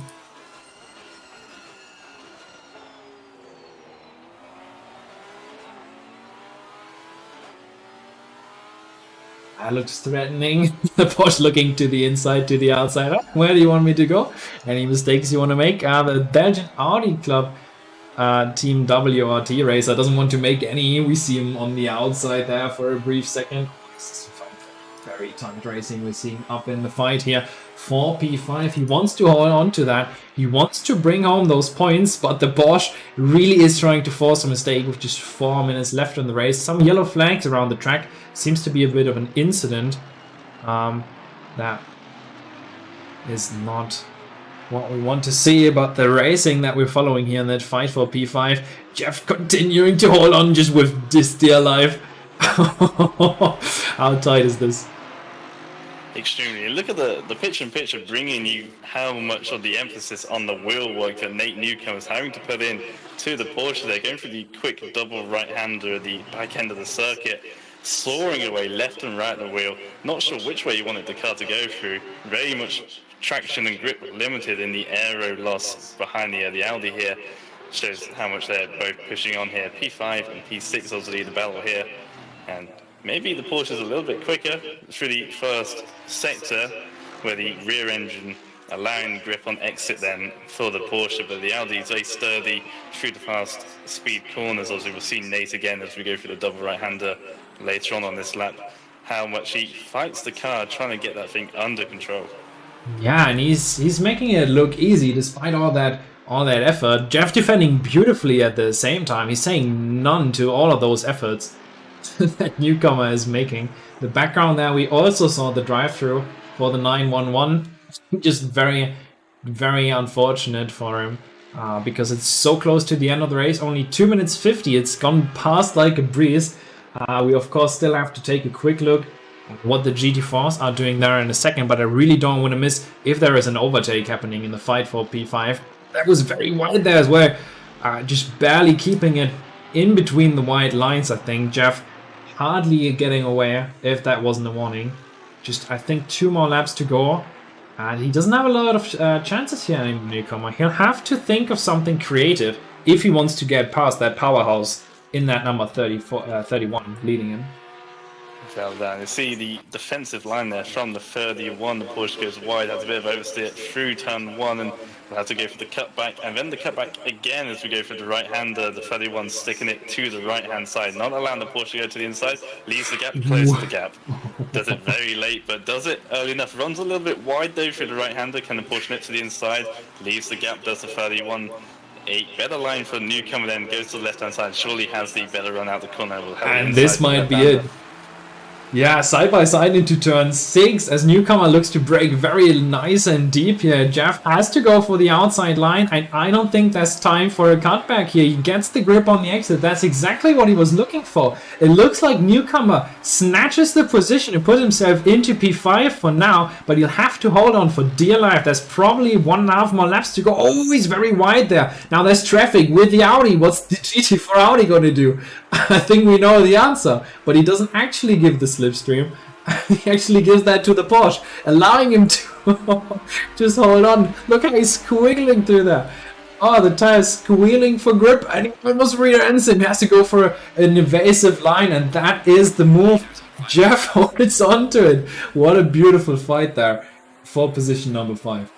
Exceptionally held off there by Jeff, who didn't succumb to the pressure and held his ground and said, no, you're not coming through this time around, newcomer. And yeah, expertly done. Like I said, I'm surprised the Audi didn't give the slipstream to the bigger Audi, but even still, the Porsche couldn't quite get round the GT3 ahead of him, and maybe with that little bit of overspeed from the slipstream, just went a little too deep. Yeah, Porsche couldn't quite hold on to there for the second time. It looks like Guillaume Mars just made his way past into P10. That's him finding way after a very, very big slide there from Tribeck in the 81. So we're getting set up and ready for the final time around. Lacey leading by 6/10. I think it's going to be enough. But of course, we've got to follow along. You see how little the gaps have changed. There's so many battles I actually want to have a look at. But there's nothing more important than the finish of the first race here of the season. Porsche, I think, if he can make this last fast right-hander work, and he does so, James Lacey, I think, is going to bring her at home here. Schaefer pushing and pushing. He's narrowed down the gap, maybe 3/10 at the moment now. So we're bringing back in the picture. I think it's going to be right around final corner. You see it there. Checkered flag is out. James Lacey takes the win here in the Cus 75 ahead of Schaefer in the first race here. That's double points, double the position number 1 finish. Then we have Marco Badowski in the Team McLaren 45 finishing third, very respectable position. Then it's RWB Godzilla in 4th place. Jeff, who has defended so well, finishes in a very deserved 5th spot in front of Nate Newcomer. Then it used to be Dan Jordan. Oh no, Dan Jordan got himself a drive-through penalty in the final corners. He's going to be dropping back quite a bit here, I think. So we'll follow where he ends up. Mark Elgard then temporarily, I think, is going to finish P7. Regardless of what the in-game says there. Aaron Eriday already finished and back to the pit lane. And that's, I think, here Guillaume Mars wrapping up the top 10. Now checking in the race leader in class here. Radek Schiller is making the last 2 turns. 8 seconds of a gap he managed to pull out in 35 minutes of racing. BMW Motorsport getting the first points in here for the GT4 class. The number 96 finishing well ahead, actually in front of a GT3 car of Linz, who had to serve a stop and go 30 penalty. Then it's going to be Bart Matja finishing second in class here. Let's bring that up. Very nice in the 55. He held out for the longest, went into the pit last. Then it's Jacob Tarantino making good points again for Port. I think they're going to be very happy with the finish of the first race in front of finishing Peter 4. P4, not actually Peter 4, but really it is Peter 4 because it's Peter Varga finishing in 4th position in class. Then it's Damien Wilk that will wrap up the top 5 for GT4, and I'm out of breath. Honestly, what race. A great way to start off the season here. The first of 12 races over 6 weeks, and yeah, they put on a show for us. Porsche are going to be super happy with that. 1st and 6th in GT3 and 4th and 6th in GT4. Great first start for them with the double points here. Yeah, they've got 3 minutes now to cool down. I have got something. All over again. I have to get a drink. My mouth is so dry, but I think we're gonna have a lot of a lot of fun here. I'm not gonna lie. I think this is gonna be amazing. Quick 30-second break, then we're back with an interview for you guys.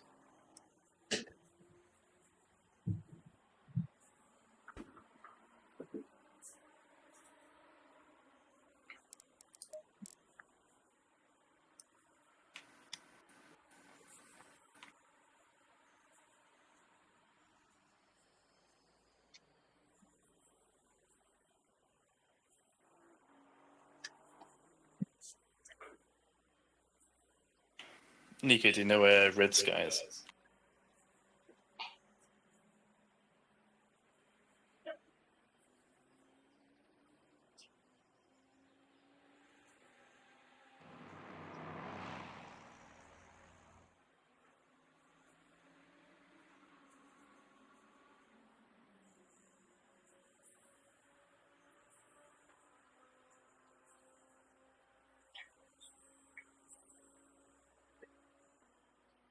All right, and here we are back with the pre-race broadcast for race number 2 in the Constructors Championship, first race of the season. Misano, we saw some hot action here, and I'm quickly going to forward to this next session here. Get everything set up, and I think up in here we have the team principal for Porsche. Once again in the broadcast booth, Red Sky, hello. Hi. That went very well, didn't it? Oh, it certainly did. That was basically what you were hoping for and more, wasn't it? Yes, absolutely, because you guys didn't ask earlier, but when we grabbed the lottery tickets for who had to pick the tracks first, I came up. And I had a hard time figuring out what track we would have to grab. And I took Misano in the hopes that most people wouldn't know how to drive it and get a lot of drive-throughs and for their corner cuts. And it ended up happening. And my drivers did exactly what I was hoping they would do. So, yeah, that went entirely as planned. Oh, I'm very happy. Yeah, like you said, obviously the first round of the season, drivers are going to be a little bit rusty. And Misano is somewhat notorious for corner cutting. It's very open, it's very inviting, just to run that smidge too close to the inside and very easily get a track cut there. I think 4 or 5 drivers with drive-throughs in the end there. In 35 minutes, it's quite impressive that you're able to do that anyway. But like you say, you believed in your drivers. The top 3 cars from each class for each team obviously score points. GT3, you've got 1st, 6th, and 11th, and yeah, that's a very good points all there. GT4, you've got yourselves in 4th and 6th, and one that's a little further down the order, unfortunately, but still, pretty good first race for you guys. Oh, absolutely, and we got a second one coming, so I'm hoping we can duplicate the results. Yeah, without a doubt, you can do it once, you can do it again. Obviously, the others are going to be a little bit more clued up on the track cuts and maybe a little bit more up to speed. Obviously, with the second race, the field is normally a lot closer. Everyone gets more experience with the track and with running and obviously pit stops and things like that. We saw a lot of GT3s opt to take their pit stops very early, come out in the middle of the GT4 pack. Is that a little bit of a mistake on their part, do you think? Yeah, definitely. From our testing in the preseason testing, we specifically said we weren't going to go for that.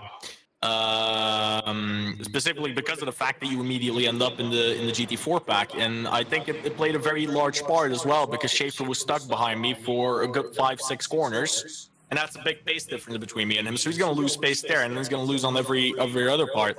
And I find it very weird that the other drivers didn't think about, hey, wait, maybe I'm going to be stuck in the GT4s. Yeah, it happens. Sometimes you make a mistake. Exactly, and that's what makes race 2 so much harder, is that all the drivers learn from any mistake they made in race 1, rectify it, they're much more higher up, and the competition becomes much more harder for second race. So do you think you'll be able to pull off a win again in GT3 and maybe GT4 will be just as good as well? Could be, but there's something very specific about the second race here on Misano today, and those that haven't tested it are going to be called off guard by it. The second race is starting 2 hours later. So it's happening as sun is going to be coming up very rapidly. And from our testing, we noticed that the track starts around 12 degrees Celsius and ends up somewhere around 17 to 18 degrees Celsius by the time that the race ends, which means that nobody's going to have the right tire pressures at any given moment. No, exactly. It depends how you set up. Do you set it up for the start of the race where they're still sort of low from the 12 to 14s, or do you set up for the end where they're 17 to 18 degrees? Or do you even set up for the middle? Who knows? And like you say, no one at any given time is going to have the optimal one over each other and the people who are around them. So the way that the balance of performance is going to switch between the cars and each driver individually, it's going to throw it up quite big time. Like you say, if no one's really clocked onto the fact that instead of starting at 7 a.m., 8 a.m., it's now starting sort of 10, 11, whilst the temps are really rising, they rise rapidly in this game.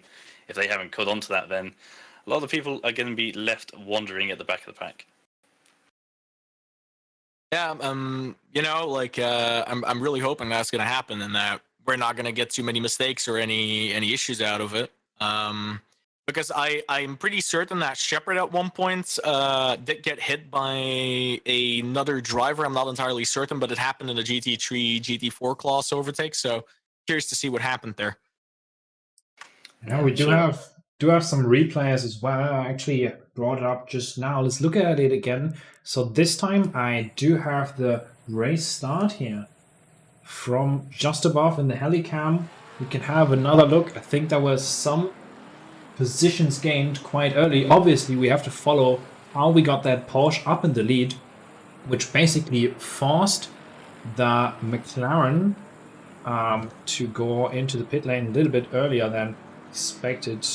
I don't think it's... Hold on, let me get the additional part here as well. So beautiful seeing all these cars, and then the 4 wide there. I think we have to look at that again in just a moment.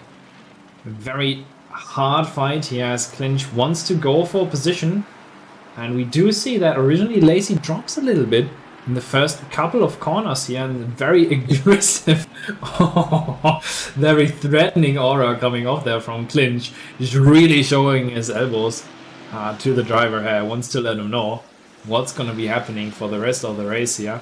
And to the inside we also see Jordan here with a very nice run on Godzilla. I think that was one of the key moments where he did get ahead and was able to maintain that position for quite a while. So beautiful start here up at the front, some nice fights. I think he might go to the inside a little bit with the intention. So we are still waiting. So unfortunately, yeah, we do still have that wait time. So originally I thought we could just skip the post-race wait time. So we'll have to make do a little bit. You're unable to manually set that forwards. Well, I've tried it a couple of times and it just didn't let me do that. Okay. That is quite unfortunate. One thing to note is the 420 car, the Aston Martin of Clinch, was disqualified during that race. Not quite sure why, but there's a disqualification and they dropped all the way down to 40th and last there. That was a front runner who was up in 4th or 5th or 3rd, very high up earlier on in the start of the race, and yeah, disqualified for whatever reason. I might have an explanation for that. There's a weird little part of the game at Misano where, you know, the long straight with the 3 bends. If you go off and you kind of cut the entire hairpin because your car slipped that way already, and you go onto the tarmac again and drive a little bit, the game actually registers you for driving backwards on the straight rather than driving forwards on the piece of track that you just arrived at. So if he managed to go off in any way and ended up there and decided to drive forward instead of completely reversing, going back towards the hairpin and driving that part, that could cause that disqualification. It seems extremely logical and safe. Yeah, weird that that's happened to him, unfortunately. I know that I can remove the disqualification so that he can actually start in the second race, but I'm really not sure what kind of consequences that is going to have for the finishing position of frontrunner in the 420 Clinch. Depends when he was disqualified. I'm not sure if he even crossed the line, to be honest. By the looks of it, But he's 5 laps down, you see. It definitely wasn't after the checkered or even on the final lap. It was quite a ways beforehand that he's been disqualified, so not too sure. Pretty sure we we do have have that. just the regular results table at the end there as well. So very unfortunate that we can't skip the session here. So we should get a sponsor break in there while we are still Yes. chasing the start of the last race. Here we had the incident. Let's have a look on board and see actually what caused that. Going back a little bit of time here. Yeah, we do see the Audi there sending it to the inside and spinning the BMW around in turn 11. And then a bit more contact on the rejoin there as well, where insult comes to injury.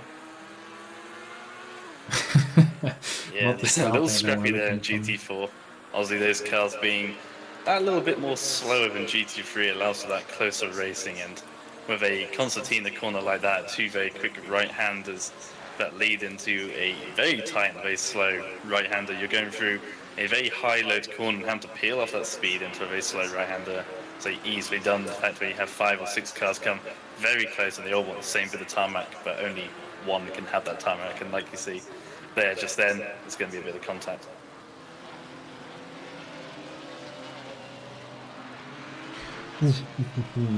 Alright, I'm just trying to figure all of this out. I'm looking through the replay. So probably for the next one we're just gonna reduce that time to like a minute, even though that likely means we have to just go into replay earlier. Or at least cut that down at least by quite a margin. Unless we can do that like per session. So thank you everybody, to all the drivers out there who are patiently waiting in their cars for this session to move on. I think it should just be a minute. Could you quickly check when the session went over? Can you see something like that in the chat logs or something? Doesn't actually tell me anywhere. I think maybe from what the drivers wrote, just like past. Oh, the fact that it's changed last Yeah. night to the new ruling, I don't think any of them actually knew. Yeah, it wasn't like this in the preparation events.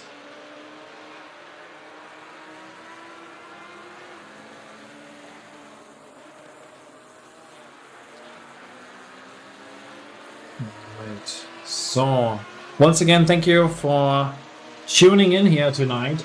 The first race, or first 2 races, I should say, of Misano in the Constructors Championship.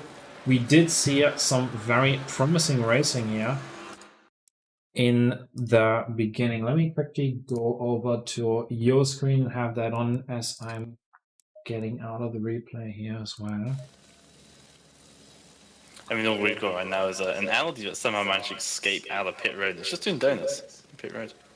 I mean, obviously the drivers are a little bit, well, I guess a little bit annoyed with the fact that we've got a bit of a longer wait time than normal here, and one McLaren's actually gone out on track. Doing I the think warm up Audi this has way. Yeah. Yeah, a little bit of warm up. We'll go follow them, see what these two are up to. We've got Joshua and Matt's here who are On some just gonna go out. adventures. I like that.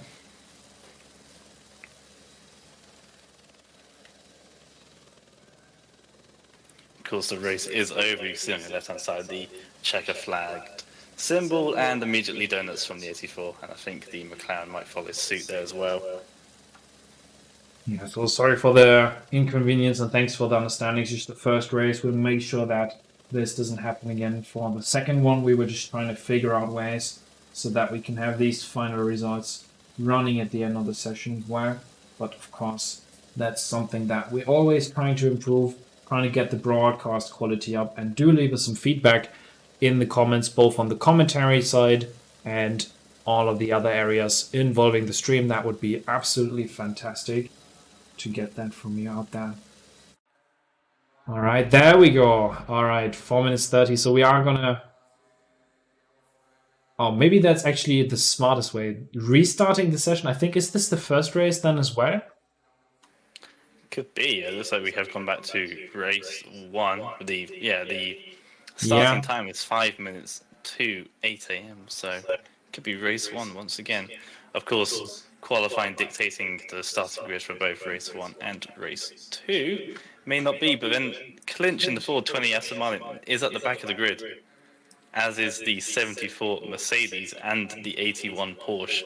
The final 3 cars on the grid are GT3s. So maybe this is actually the second race here, as it should be. Very confused, I have to say. I'm quickly setting everything up. So it does look like the qualification might be in place here. So Tribic, newest clinch at the back of the pack here. So I'm quickly trying to get all of this set up again. A couple of minutes ready. So maybe you give us a little bit of a run through the first race. What were some of your highlights, perhaps? Highlights in the first one. Wow, there's so much to take in, to be honest. Tarantino being a hard charger in GT3, obviously making up for lost time, like we heard from Red Sky, the Porsche team principal, obviously coming very late to the session, missing out on most of the practice beforehand, coming in second a lap at the death of the session, and then solidifying that with a very good race. Moment though, it's got to be for Clinch though, the 420 who got disqualified at the end of the race, and will start from the back of GT4. Not even at the back of GT3, will be at the back of GT4. Well down the order. That's going to be tough work for them, along with a couple other GT3s as well. Got to give credit though to Lacey and Schaefer, first and second in GT3. They were in a class of their own for the most of that race, to be honest. Just been out there laughing and just edging out the field. Their strategy was on point there, and yeah, I think they're untouchable. They've been doing some great work all around through the race. I'm just trying to quickly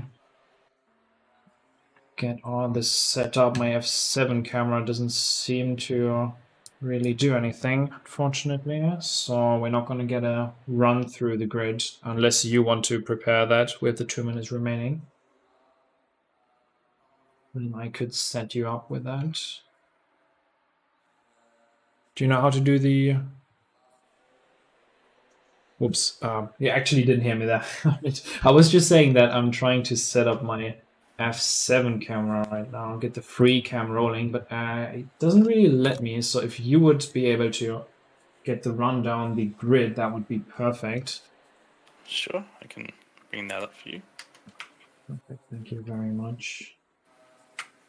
And then do let me know. So we have 1:30 still left in the session. Very intense fighting in the first. I hope to see more action in the second here. And there you are in the picture. Right, starting in the front row here. Once again, Martin Schaefer up at the front. Then it's going to be James Lacey in P2. With the place number 3 dropped. You should have been... Alistair clinched, but really starting from the very back here. Not sure what caused that. Then it's RWB Godzilla. Now technically in third, next to the Aston Martin of Don Jordan in fourth. And on the third row with him is Marco Badowski in that McLaren number 45. Then Guillaume Mars is sitting there at the start in row 3. Mark Elgard is joining in there next to in the 741. Then fourth row off the grid is starting with an Audi A Jeff next to Nate Newcomer. Then it's you're technically P10 Aaron Ariday. 10 seconds to go. We are preparing for race start here, getting those helicams all set up here. I'm going to be taking care of the helicam, and you can just follow along in yours and provide the main broadcast. We're getting rolling. How do we want to set this up? Ideally, I think I got you on the full screen here. Wonderful. And you can just take it away in commentary as well if you would like to. Thank you indeed, Nicholas. Indeed, we are rolling then for the second race here. The GT4 has given themselves a bit of a gap then to the GT3s, which I think is wise after a bit of contact that we saw earlier. The lights are out and Schaefer takes the inside line to the run down to turn 1. We'll have the inside will be vied for position by Lacey.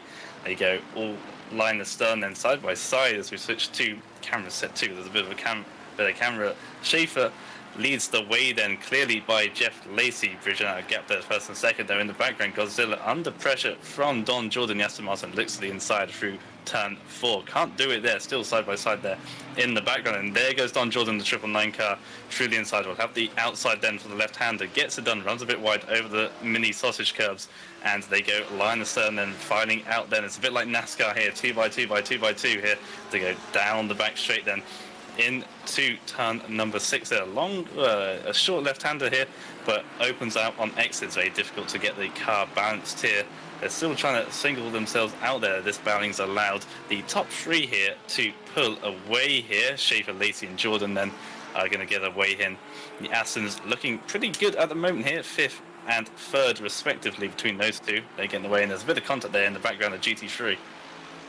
Yeah, big contact there. I think that's one of the AMGs. I'm reckoning it might be Godzilla dropping down the order, and more contact there. People are unsettled after the race. Restart, more contact with the BMW and Porsche there. A little bit of angry driving, you could say, forcing each other quite wide there. And let me quickly check. That is the AMG of who exactly? Hold on. I'm going to find out just for you in a second. Was actually not letting me go into the... Wait, my F2 isn't even working. Hello? Okay, sorry, you go ahead. Oh, good. Yeah, sometimes ACC doesn't want to cooperate. The RWB driver Alex Weich then coming under pressure from the Porsche, but from the Mercedes and the McLaren, splits them side by side. McLaren goes left, Mercedes goes right. The BMW shuffles down 2 positions under pressure once again from the 777 car there, the lighter shaded purple car there, trying to get the move done, but can't quite do it. Now comes under pressure from the 42 of Eugenie there, BMW. They're still filing out. There's a bit of contact around at the back of the grid. The number 10 car has caused a yellow flag out the final corner. It's one of the GT4s, unfortunately for them. And looking further in the pack, the looking for the GT3s that have made their way through the GT4 pack, but there's contact between that BMW, between that McLaren and that Mercedes, and we saw them go around the outside and inside of the BMW earlier on. They've made contact through turn number 6. That's unfortunate for them. And look at the gap then between P12 and P13 here then. It is about 3 or so seconds here, and there's a big gap that they've been able to eke out just with the way these guys have been fighting. Obviously these standings nowadays, and that's the gap between P9 and P10 now, 5.5 seconds between the two. The second half of the field fighting so aggressively here in the opening stages. Contact left, right and centre. A bit of a scrappier second race here compared to the first one, and yeah, the gap between the first half of the field and the second half of GT3 really opened up here. Yeah, it's a big gap. You can really see it on the minimap, and you do also see some mix there. The 74 car going in between those. That's actually Carl Lewis, just making the undercover debut here. That was the AMG who got into trouble earlier during the race with multiple contacts, probably looking to get an early pit stop in there as well. So Carl Lewis finding himself in the middle of the GT4 pack that he'll have to get through, because until he can get back fighting with their own. So 81 and car number 39 both in the pit lane. That's Simon Trebek, as well as the car number, hold on, was it there? 39? Yeah, that's Crawford Brown, also in the pit lane now, way down in the pack and way down the order now as well, with that unscheduled pit stop.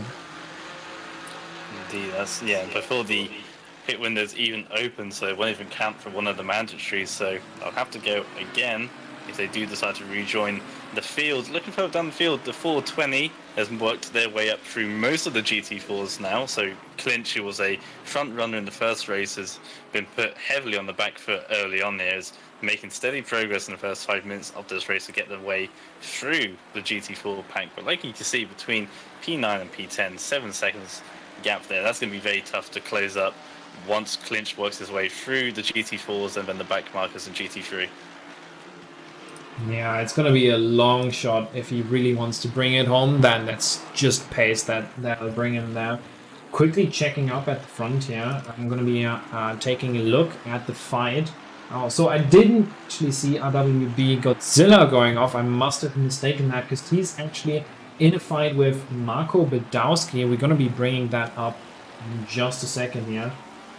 So in that fight, we are seeing those two, the McLaren fighting with the AMG here. Marco Badowski finishing at a very good position last race, is looking to repeat that this time around. P6 for now, with the ambitions to go well above and beyond here, if he can manage. There's a lot of people losing out there in the first stages of this race. Newcomer being one for sure, as well as Godzilla, who got themselves up into P3 and has been shuffled down from Mass and Jordan there. The two Aston Martins making their way up, and that's promising to see them. For those two, they've been able to show their prowess in the team's standings. Of course, Lacey still P2 for the Porsches there. Hopefully they'll have another solid race, and of course it is their bonus round, the first round. They get double points, but also double their penalty points and penalty severity as well, so that's something they need to take in mind as well to go into it. So yeah, we're talking a little bit about James Lacey here up in front in P2 right now. Last lap before that 34.0, this lap 34.1, which is just on the pace of Martin Schaefer, who is leading this grid right now. I think the pace should be there, but I think they're also so matched that it's very, very difficult for them to just get it on by. We're going to see probably the scenario of Jeff currently finding himself in P8, more or less coming under fire from Aaron Eriday there in that fight for P8. But in other news, we do see a lot of teammates together here. We have a double position, 9 and 10 BMW, then 2 McLarens, as well as a set of BMWs. Then once again, I think they find themselves very close together in terms of the pace. Yeah, we've had that. And a couple of other races I've commentated on the past. A lot of the tracks do lend to bridge out the way a car brings out its performance. You'll end up with a pack of cars all being the same class or the same type. It'll all be Lexuses, it'll all be Porsches, and it'll also then be BMWs. They seem to find their way into packs and sort of be Noah's Ark, almost 2x2 or by a pack. Like, say here, 2 BMWs putting in the sandwich of 2 McLarens, followed by 2 BMWs. It's interesting how, as the pit window has just opened there, it's interesting to see how some tracks favour Southern cars over others, and we'll see that throughout the rest of the season as well, I'm sure. Yeah, and I'm going to quickly bring up the track map on my screen here as well for everybody to see it. So the 39 still in the pit lane. I think that might be a retirement then for the driver up in the... Yeah, Crawford Brown seems to not have completed laps recently, so that's retirement, unfortunately, there. But we do see the field now spreading quite far for the GT4s, and the number 13 car up in the front here of the GT3s, Martin Schaefer, with a little bit of a gap, is about to approach traffic in what I'd reckon is 1 or 2 laps time at most, and that probably is going to be the earliest pit window that anyone would really go for, and there is a little bit of a gap. If you want to gamble, say the car number 14 going into the pits now might be in that little gap of the GT4s. And ideally, of course, you'd see cars in front of you, the GT4s, hitting, so that you don't even have to go around them. Yeah, without that, a couple of GT4s also doing the same, and they're pitting as well. Of course, it's all down to how you find your race strategy. If you're losing time trying to battle with a GT3, then it may be worthwhile sacrificing that and going back down, making that pit stop, and then coming out with GT4s, you know, just to get it over and done with, just so that you're not fighting with the same class car. Most of these positions here are going to be won on strategy. I think the race win will be done on strategy here between Schaefer and Lacey. They're so close on pace here tonight that it's very much likely going to be down to strategy or traffic management.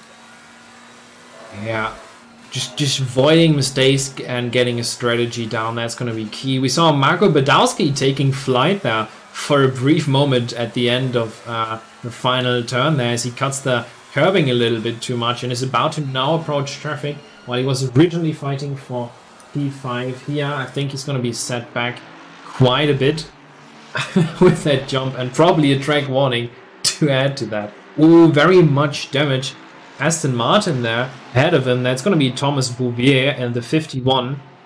I think that's very, very big damage. Looks like about 20, 30, 40 seconds. Just from the visual damage, the hood's completely popped and the wing is also not quite straight anymore.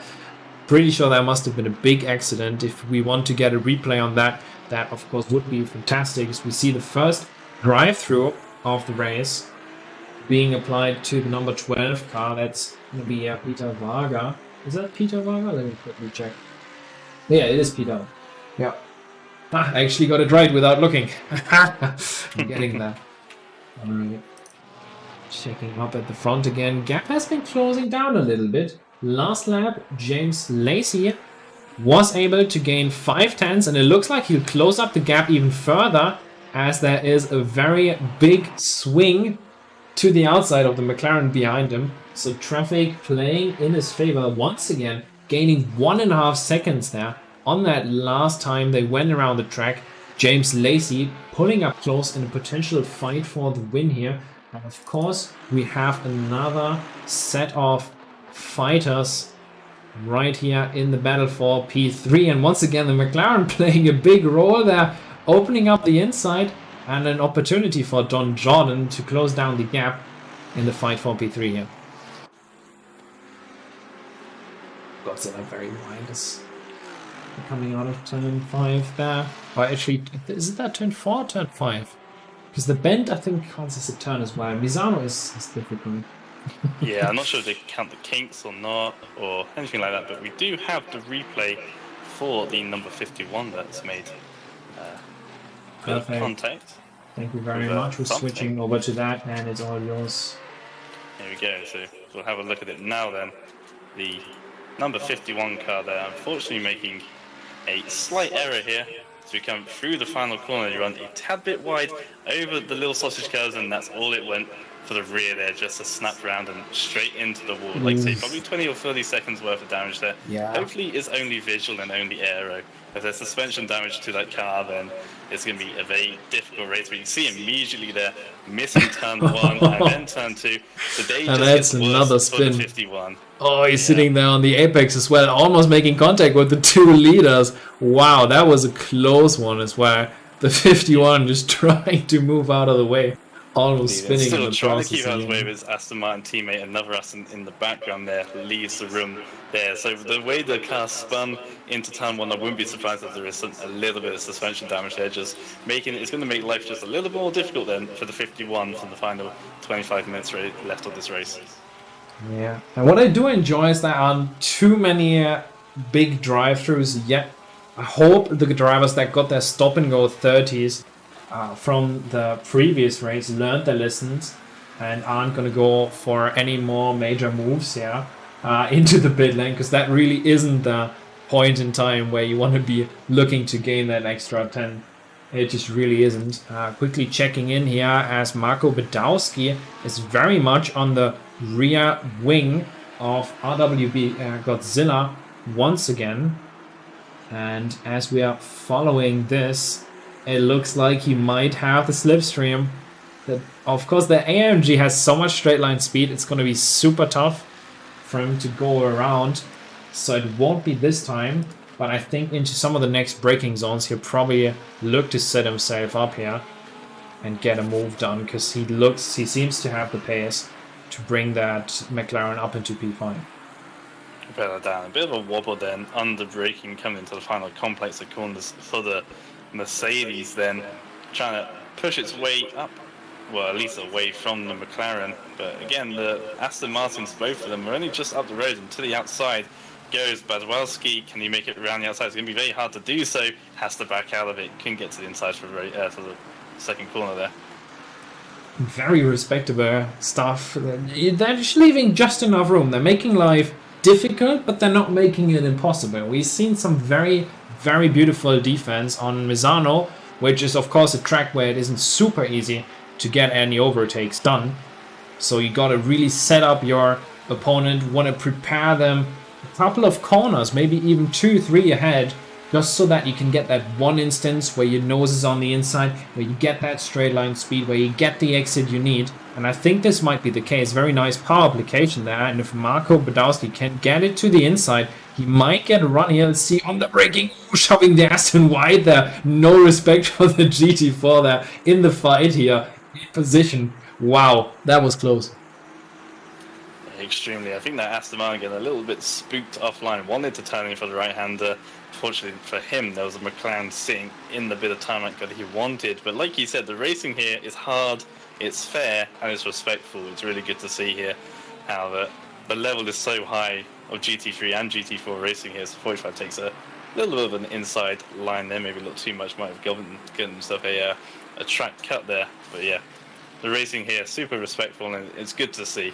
The fact that people can drive so hard and so aggressively at each other, but just avoid contact with each other and keep it, fair and respectful between each other.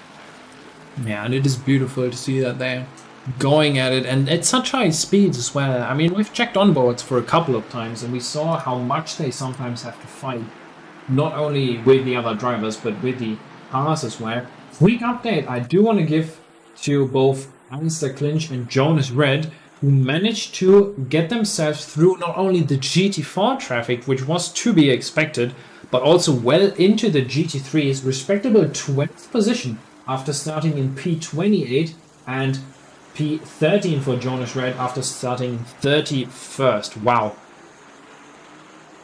Yeah, so we've had some high gainers here for sure. Obviously, most of those places, GT3 and GT4 can be quite easy, but to get past those GT4s and the amount of time you lose doing that whilst your GT3s are out there at the front, making easy time in that cleaner air, not having to do on GT4s, and then make actual moves on the same class cars, extremely impressive for those who've been able to fight their way up the pack then. Yeah, that does really show their skill. They've been also displaying in the first race, as we're quickly checking in here with the onboard dash view of Giannis Lenz, who has a nice slipstream on the very powerful engine ahead, which is by the number 29 BMW of Alex Wiech ahead. Through that, and now with half of the pit window gone, some of the drivers are going to start thinking about a pit stop strategy for sure. We do see a bunch of them already going for the pit stop, and not this time in the fight for P8 here. We're going to go around for at least another time before the pit crew gets their hands on the vehicle. Yeah, you see the comparison from this race to the prior before. We have more than half of GT3s who haven't made their pit stop yet. Compare that to the race we've just had. It was the other way around. It was just under half that hadn't made their stop by this stage in the race. A lot of people learn from their mistakes that they need to wait a little bit longer to allow themselves to bridge that gap to the GT4s to ensure that when they do make their pit stops, they don't come out in the middle of traffic. Yeah. So that's the strategy we've been talking about. We also got the mention from the Porsche team chef, maybe spoiling it a little bit for some of their competitors. But of course, the race strategy, the race brains, the brain department being developed there to get themselves an edge on and off the track here. So those two are kind of maintaining their gaps. Let's maybe use this opportunity to have a quick look down the grid and up the order, but in the GT4 class. Once again, leading here, we see Radek Schüller, actually not leading, well, because there we do Jakob Gras ahead, technically the leader. However, there is still a pit stop to be served for that 696 Aston Martin. So that's going to throw him back the order. But regardless of that, what we do see here is Newis coming past once again, Carl Newis through the field here. And a quick look to the fight here for P21, where Bart Matja sees himself under pressure from Jakob Tarantino here. Let's check on the rear wing and see how close this fight gets coming into turn one once they do.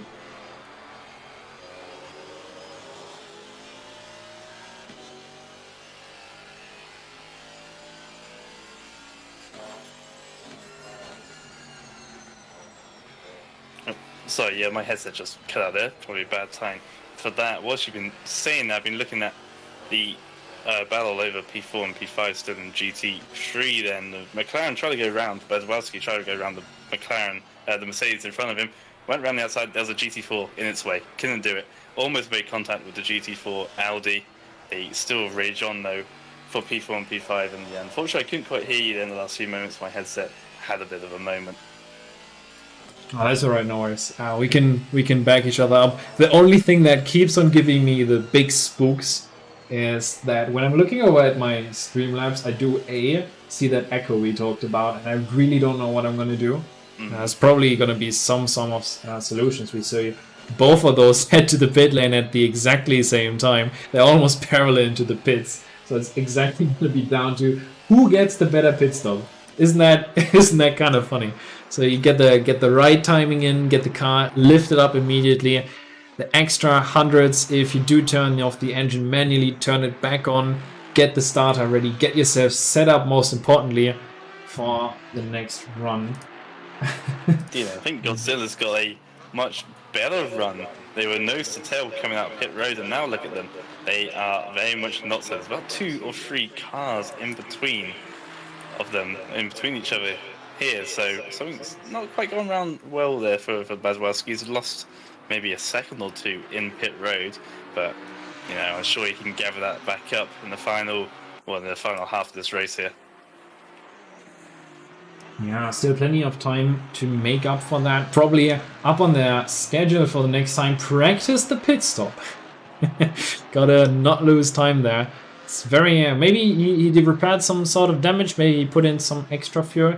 Not sure what the extra strategy is, or if that's just the panic at the disco. Maybe going in a little too deep on the pit stop there, potentially. Yeah, maybe so. Of course, only fuel needs to be taken here, no tyre changes this time around in this particular season, so it only needs to be 2 litres of fuel for it to count. So really, strategy shouldn't be too different to everyone else, unless maybe you underfueled the car for whatever reason, and elected to take a bit more fuel in that pit stop. So it should be pretty much the same for everyone, but maybe if you miss your jacks ever so slightly, you're a couple of inches too far forwards, the game will punish you and make your stop just a little bit longer than it has to be, and maybe that's what happened there for Bezwowski.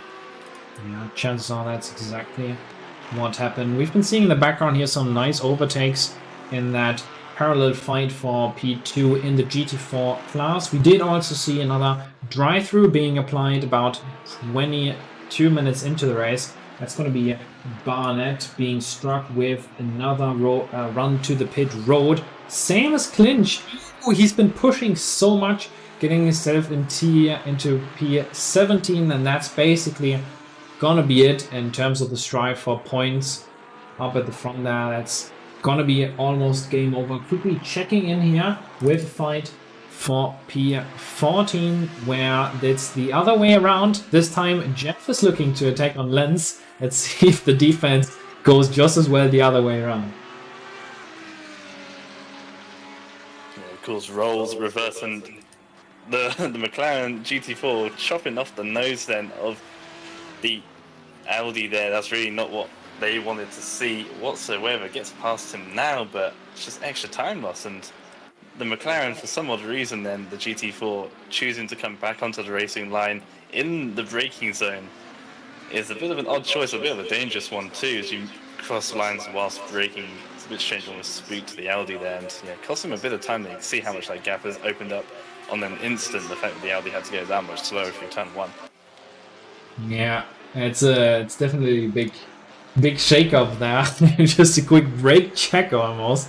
I mean, now we have the other way around. You see the Audi is ahead of the McLaren now. Let's see if there's the reverse team orders trying to get the block in. So that's the big picture. It's, it's them changing gaps back and forth. I think the Audi team being a little bit more fair, more respectful in that end.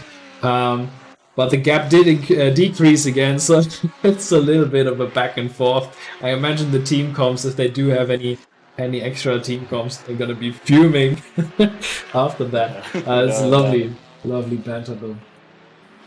So there's a Porsche gone slow on the outside there. Not quite sure who that was. Maybe coming into a bit of a strife. Yeah, like you say, if you could gesticulate in your car, I'm sure people would be throwing all manner of hand gestures, or at least saying some words to themselves in their head. Some are maybe not so much bad driving standards, but choices that they made that hasn't exactly benefited themselves. And of course, every racing driver is the most selfish person on the world or on the racetrack. Not everyone. Well, everyone wants to be the winner. Everyone wants to have everything go their way. And when you have everyone with that same mentality, it makes things a little more difficult out there.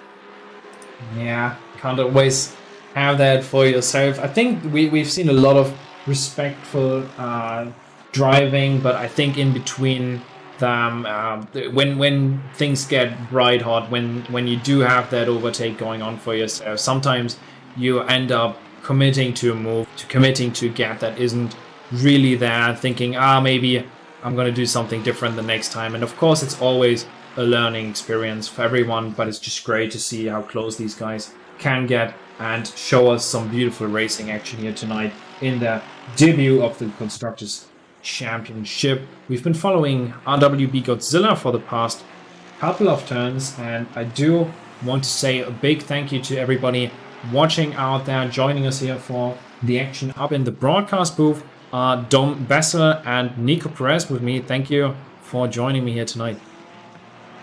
Yeah, it's been a pleasure. I've been happy to do it. This is a great fun to commentate on there as we see RWB Godzilla coming under pressure then from Mass, then the 911 car. I don't think that's actually right. Surely the 911 would go to a Porsche, but it is in fact a an Aston Martin there, unless my time screen is getting a little bit messed up. But nonetheless, Godzilla is under pressure from the Aston Martin behind him. That's a very different kinds of timing you see probably out of here. Ooh, a bit right there. Just barely making it around, and now through the gap and trying to navigate the traffic there, very quickly swerving over to the side and narrowly missing the GT4 that was going around there. Big train now to the inside of the next traffic, and just look how they're waving through there, going past, and there's no time to spare if they want to hold on to that P5 of us.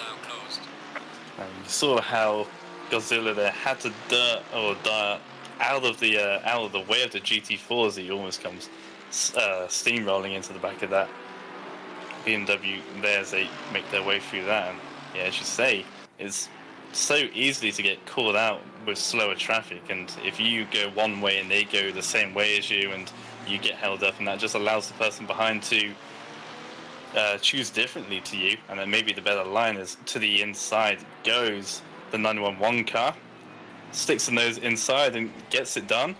Will Godzilla be able to hold it around the outside? Tries it, can't quite make it. Gets a bit of a slide there through the second part of the double right-hander and has to fall in behind that.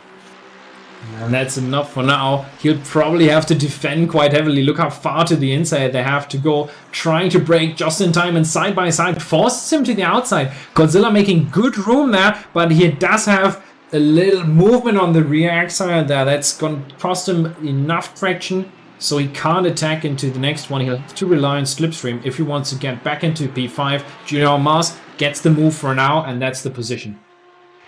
Indeed, and this all battling is really over the position for the final split on the podium. You just see through your shot there, Don Jordan in the 999 Aston Martin, followed closely by the 97 Porsche there of Nate Newcomb. That's the third and fourth there, and there's a spin there in the background then for Godzilla, who goes a little too hot and heavy into the second part of that quick double right-hander. He's going to come under pressure from Marco Badwalski in the number 45 McLaren. Indeed he does. Round the outside goes to McLaren, gets forced off wide, but still down the outside. Godzilla saying no, not this time, and keeps that position for now, but did have to force Badwalski thoroughly off the track to do so. Yeah, just on the limit there of what's legal. He'll have to make him go around the outside. He says, not now, I've already paid enough.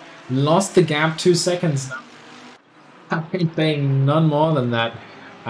As he tries to hold on to that now 6th position of his. Nate Newcomer once again getting a very nice exit out of here. Just a little tidier on the line than Jordan. And now with all the pit stops complete, it appears that up at the front, it seems that Martin Schaefer has been able to pull a substantial gap of 5 seconds, but that won't mean all that much if we look P2, P4 for Porsche, and if we're looking in the GT4 class, it's P3 and 4 as well. We're going to have a very, very happy team chief up in the interview once we're done with the final 5 minutes of the race here tonight. Oh, for sure. Maybe not a win on the cards this time around. Of course, the first and second in GT3, 5 seconds, which isn't a huge margin, but when the consistency between both those drivers is so tight, that seems like a world away for both of them. 5 seconds is quite a large margin when both of them are as good as each other. But yeah, the second and fourth and the second and third, they're going to be super happy with that in terms of a Constructors Championship point of view. Now, quick look down the order.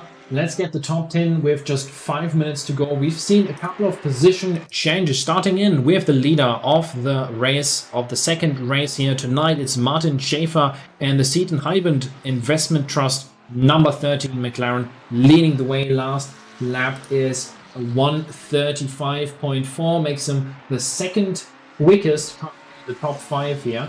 Very respectable. And then second of all, following very closely with the foot planted down the main straight, it's going to be James Lacey and the 117, followed by Don Jordan just below the bridge and into the inside pocket here into turn 6 with the Aston Jordan Racing. Very respectable third place for him after a tough fight at the beginning. Nate Newcomer is in fourth and continues to fight along, trying to hold on in this pack where Guillaume Mas is currently in P5 right next to Marco Badowski, who's still under fire now again. That once he's gotten past RW Godzilla in the past couple of turns, we unfortunately did miss that move, but are looking to keep you posted. I'm actually going to just quickly go and do this. Wonderful. So P7 dropping a couple of positions. RW Godzilla seems to be dealing with very steamy tires here, managing and to just go around there quite wide there on the exit. Aaron Ariday is currently in 8th position with that BMW 996 of his. Then it's in P9 RWB Alex Vich, another BMW ahead of Magnus Dyron in the Me Racing. That's going to be the top 10 in the GT3 for you so far. Let's check down the order in P19 and it's going to be all you. Just before we mention that, P9 in GT3, the 29, has got themselves a drive-through penalty, as well as the 777 car of Gianni Lenz at the McLaren, also with a drive-through penalty. So they are sort of coming to creep in then at the end of this session, unfortunately, for them. But like I say, the GT4 pack is headed at the moment by the 96 car in 19th overall. So they've gained a place over one of the GT3 cars in the end. That's Radek Schuler then, who has got a bit of a gap over 12.5 seconds actually over the 55 Mercedes of Bart Major. They've done a real good job there, the 96 BMWs. But like I say, there's two Porsches, Tarantino and Wilk then, the 22 and the 21. They're respectively third and fourth. Really good to see those two, especially on their bonus round on the first round here. They're going to be very happy with the amount of points they score tonight here. P5 goes away to Emil in the 123 car, the second place BMW in GT4. Currently 2 seconds behind Damien Wilkin as the pit window just closes there. Coming into the final minute there. Oh no, sorry, that was the leaders on the final lap there. Wrong call out by me there. P6 in class then for GT4 goes away to Craig Gilbert Wood then, the number 8, the leading McLaren, closely followed by his teammate Mad Al. Not quite sure how mad he is, but maybe he is kind of mad if that's the nickname they've been giving him. In P7 in class, Jacob Grace then in the 6960 leading Aston Martin in GT4, followed by the 747, the leading Audi in GT4 of Christopher Verstappen, who's having not so much of a good race in race 2. They were up the front, top 5 in race number 1. They dropped a little bit way down the field. Then P9 in class goes to Sebastian, then the number 4 Mercedes, and finally your top 10 in GT4 is rounded up by Daniel Barnett, the number 16 Audi, as well as we're now As the timer now runs out, we are on the final lap of the race. Yeah, we've been following closely. Most of the gaps have widened a little bit. We don't see too many changes in positions here at the front. Of course, we did see Geomas making a dash for it in the second half of the race, actually gaining 3 positions after being down in 7th at some point. And let's quickly check up at the front as we do see the checkered flag come out. Martin Schäfer wins the second race here tonight. Beautiful drive, very well managed, just ahead of James Lacey as we managed. Coming across the line in 3rd place, it's going to be Don Jordan across the line, then John Mars and Nate Newcomer. No changes there. Beautiful. Unfortunately, more drive-throughs. Godzilla actually getting a drive-through on the final lap here. Not so sure if he's going to be able to serve that on the final lap. Yeah, actually, he's just going to cost himself a bunch of time Indeed. with that maneuver because he actually cannot serve that. It's insult to injury. He was the leading AMG for the GT3 class here. That's just going to cost him some extra time. We're looking to see where he finishes. Jeff can't quite make it. Is going to be happy in 10th place here as he sends it sideways and around. It's not quite the victory donuts, but it's got something. I'll tell you that. Yeah, a little bit of pizzazz to it. A little bit different over the conventional donuts for sure. It's the special kind of donuts. Johnny Lenz, I don't think is going to make quite the move yet into P15. Hopefully no more drive-thrus. Nielsen also getting on these final lap drive-thrus. Very, very unfortunate for the drivers out there on track. But that's going to be most of the field coming into the pit now, closing it up right behind them. I did see Schuller finishing it up. Checkered flag. Another victory for that BMW Motorsport driver, making it look easy up in the front here, leading the crowd. Yeah, domination in GT4 for the 96. Like I say, making it look easy, and he's going to be the one to beat in GT4 next week. Allison, yeah, dominant displayed by the bright orange Jägermeister car. You see on the screen there, very pretty car, nice delivery too, and yeah, very good drive by them to take the wins in both races here. Whew, I'm knackered. We had a lot of action in the first race. Didn't quite have as much racing action in the second, but I do think we got some beautiful shots in there as well. Martin Schäfer ripping it up. Maybe we can get a quick prep of the race start as well before we wrap up the broadcast. So I think that was some hot action. I hope you guys enjoyed it as well. I'm gonna quickly give over the hand here. Have another look because we had some very 3 wide, 4 wide, almost 5 wide perhaps. That was insanity on the first start here after the long wait. Everybody was really keen to get out there on track and get something going. Let's have a look in the picture-in-picture. You go ahead. Thank you very much. And yeah, like you say, it was very tight early on as we get this replay going. Of course, a couple of people not moving off the start as we wait for this Mercedes here to catch up. We had a couple like the 420 Aston not making the grid, getting disqualified. And so there's a couple of gaps here. So you just have to ignore those. Also, they were the GT3s that got sent to the back of the grid for the second race, but they all bunch up as we wait for those green lights to go. And you'll see very quickly the start of the races. We'll recap there as the lights go out, and immediately one of the Audis goes to the inside, the direct inside, and then the inside again, try to go down inside the one Aston, and then the next one has to back out of it and loses position to the Aston, and then the Mercedes, you see a Porsche on the right hand side just bypassing turn 2, not really bothered about that, makes up a heap of positions there. I think stays around the outside just to give those all back, maybe, not so sure. Comes down into turn 4 and 5 here, and it all bunches up and gets very close here. Everyone keeps it pretty clean and respectful.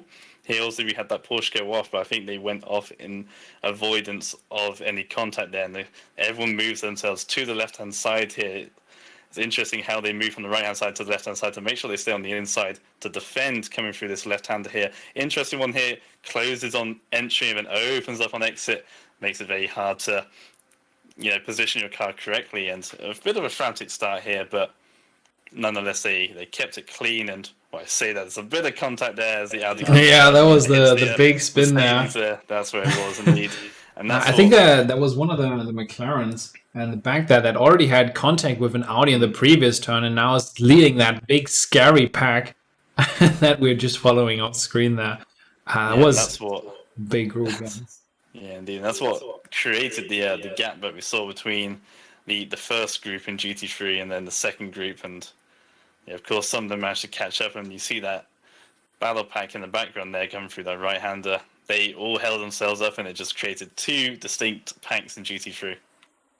Yeah, we've been following those for the majority of the race. Now, I think one of the big benefits from all of that is going to be the Porsche fraction that was able to set away and separate quite nicely. And we do have the team captain up again. Third time is the charm, third interview, and third time to tell me congratulations to Red Sky for bringing home big points tonight. It's kind of surreal how well the strategy worked tonight. We kind of got fucked over by the server not working very well, but I think that was for everybody's case. I did say there was going to be a dramatic change in temperatures, but the thing was the server the race start time was completely tossed off, so now the change in temperature was completely outside of what we had planned.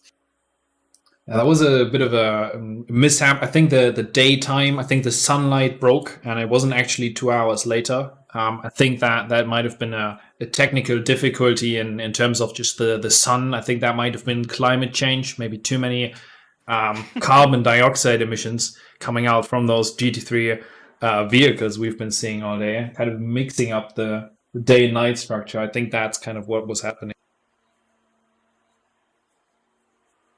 So while I'm trying to keep my face as straight as possible while I'm saying this, I think it was absolutely beautiful. Now, how do you plan on following up on this? Definitely try and keep it as consistent as possible. Last season, Team Porsche went for very, very consistent points in the midfield, followed up by Lacey's very high points in the top 10 every time. And we managed to pull that off and somehow get third position in the constructorship standings. And I think everybody in the team knows very well what's expected of them. And we're definitely going to try to go with a similar strategy where we're aiming high with one or two drivers and very consistent with the other ones. And hopefully without any penalties.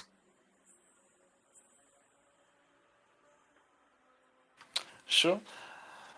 And yeah, like I say, you've obviously used up your bonus round on the first try. Obviously, you're happy to do so. You're going to be leading the championship points naturally.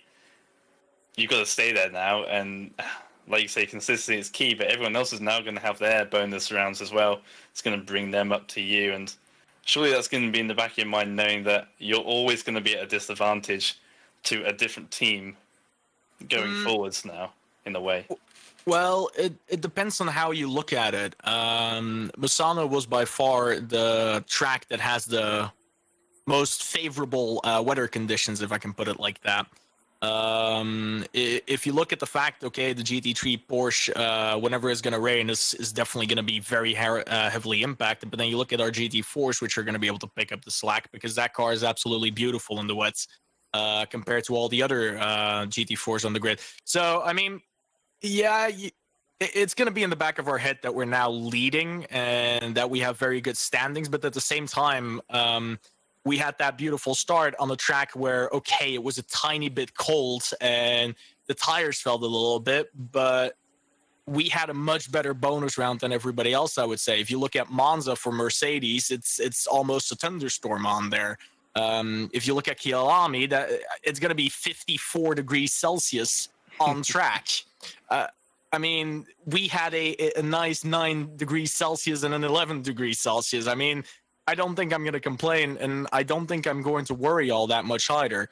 But yeah, I wouldn't be surprised to see if somebody overtook us a little while down the road, of course. But I'm feeling quite comfortable right now. No, so and the fact that you said that, and the fact that you've gone your bonus round is quite. It's pretty much the easiest race you could say in terms of weather. this is the nicest, the kindest to you. And I guess you're just hoping to luck out on those who are using the bonus rounds at, like, say, 54 degrees, track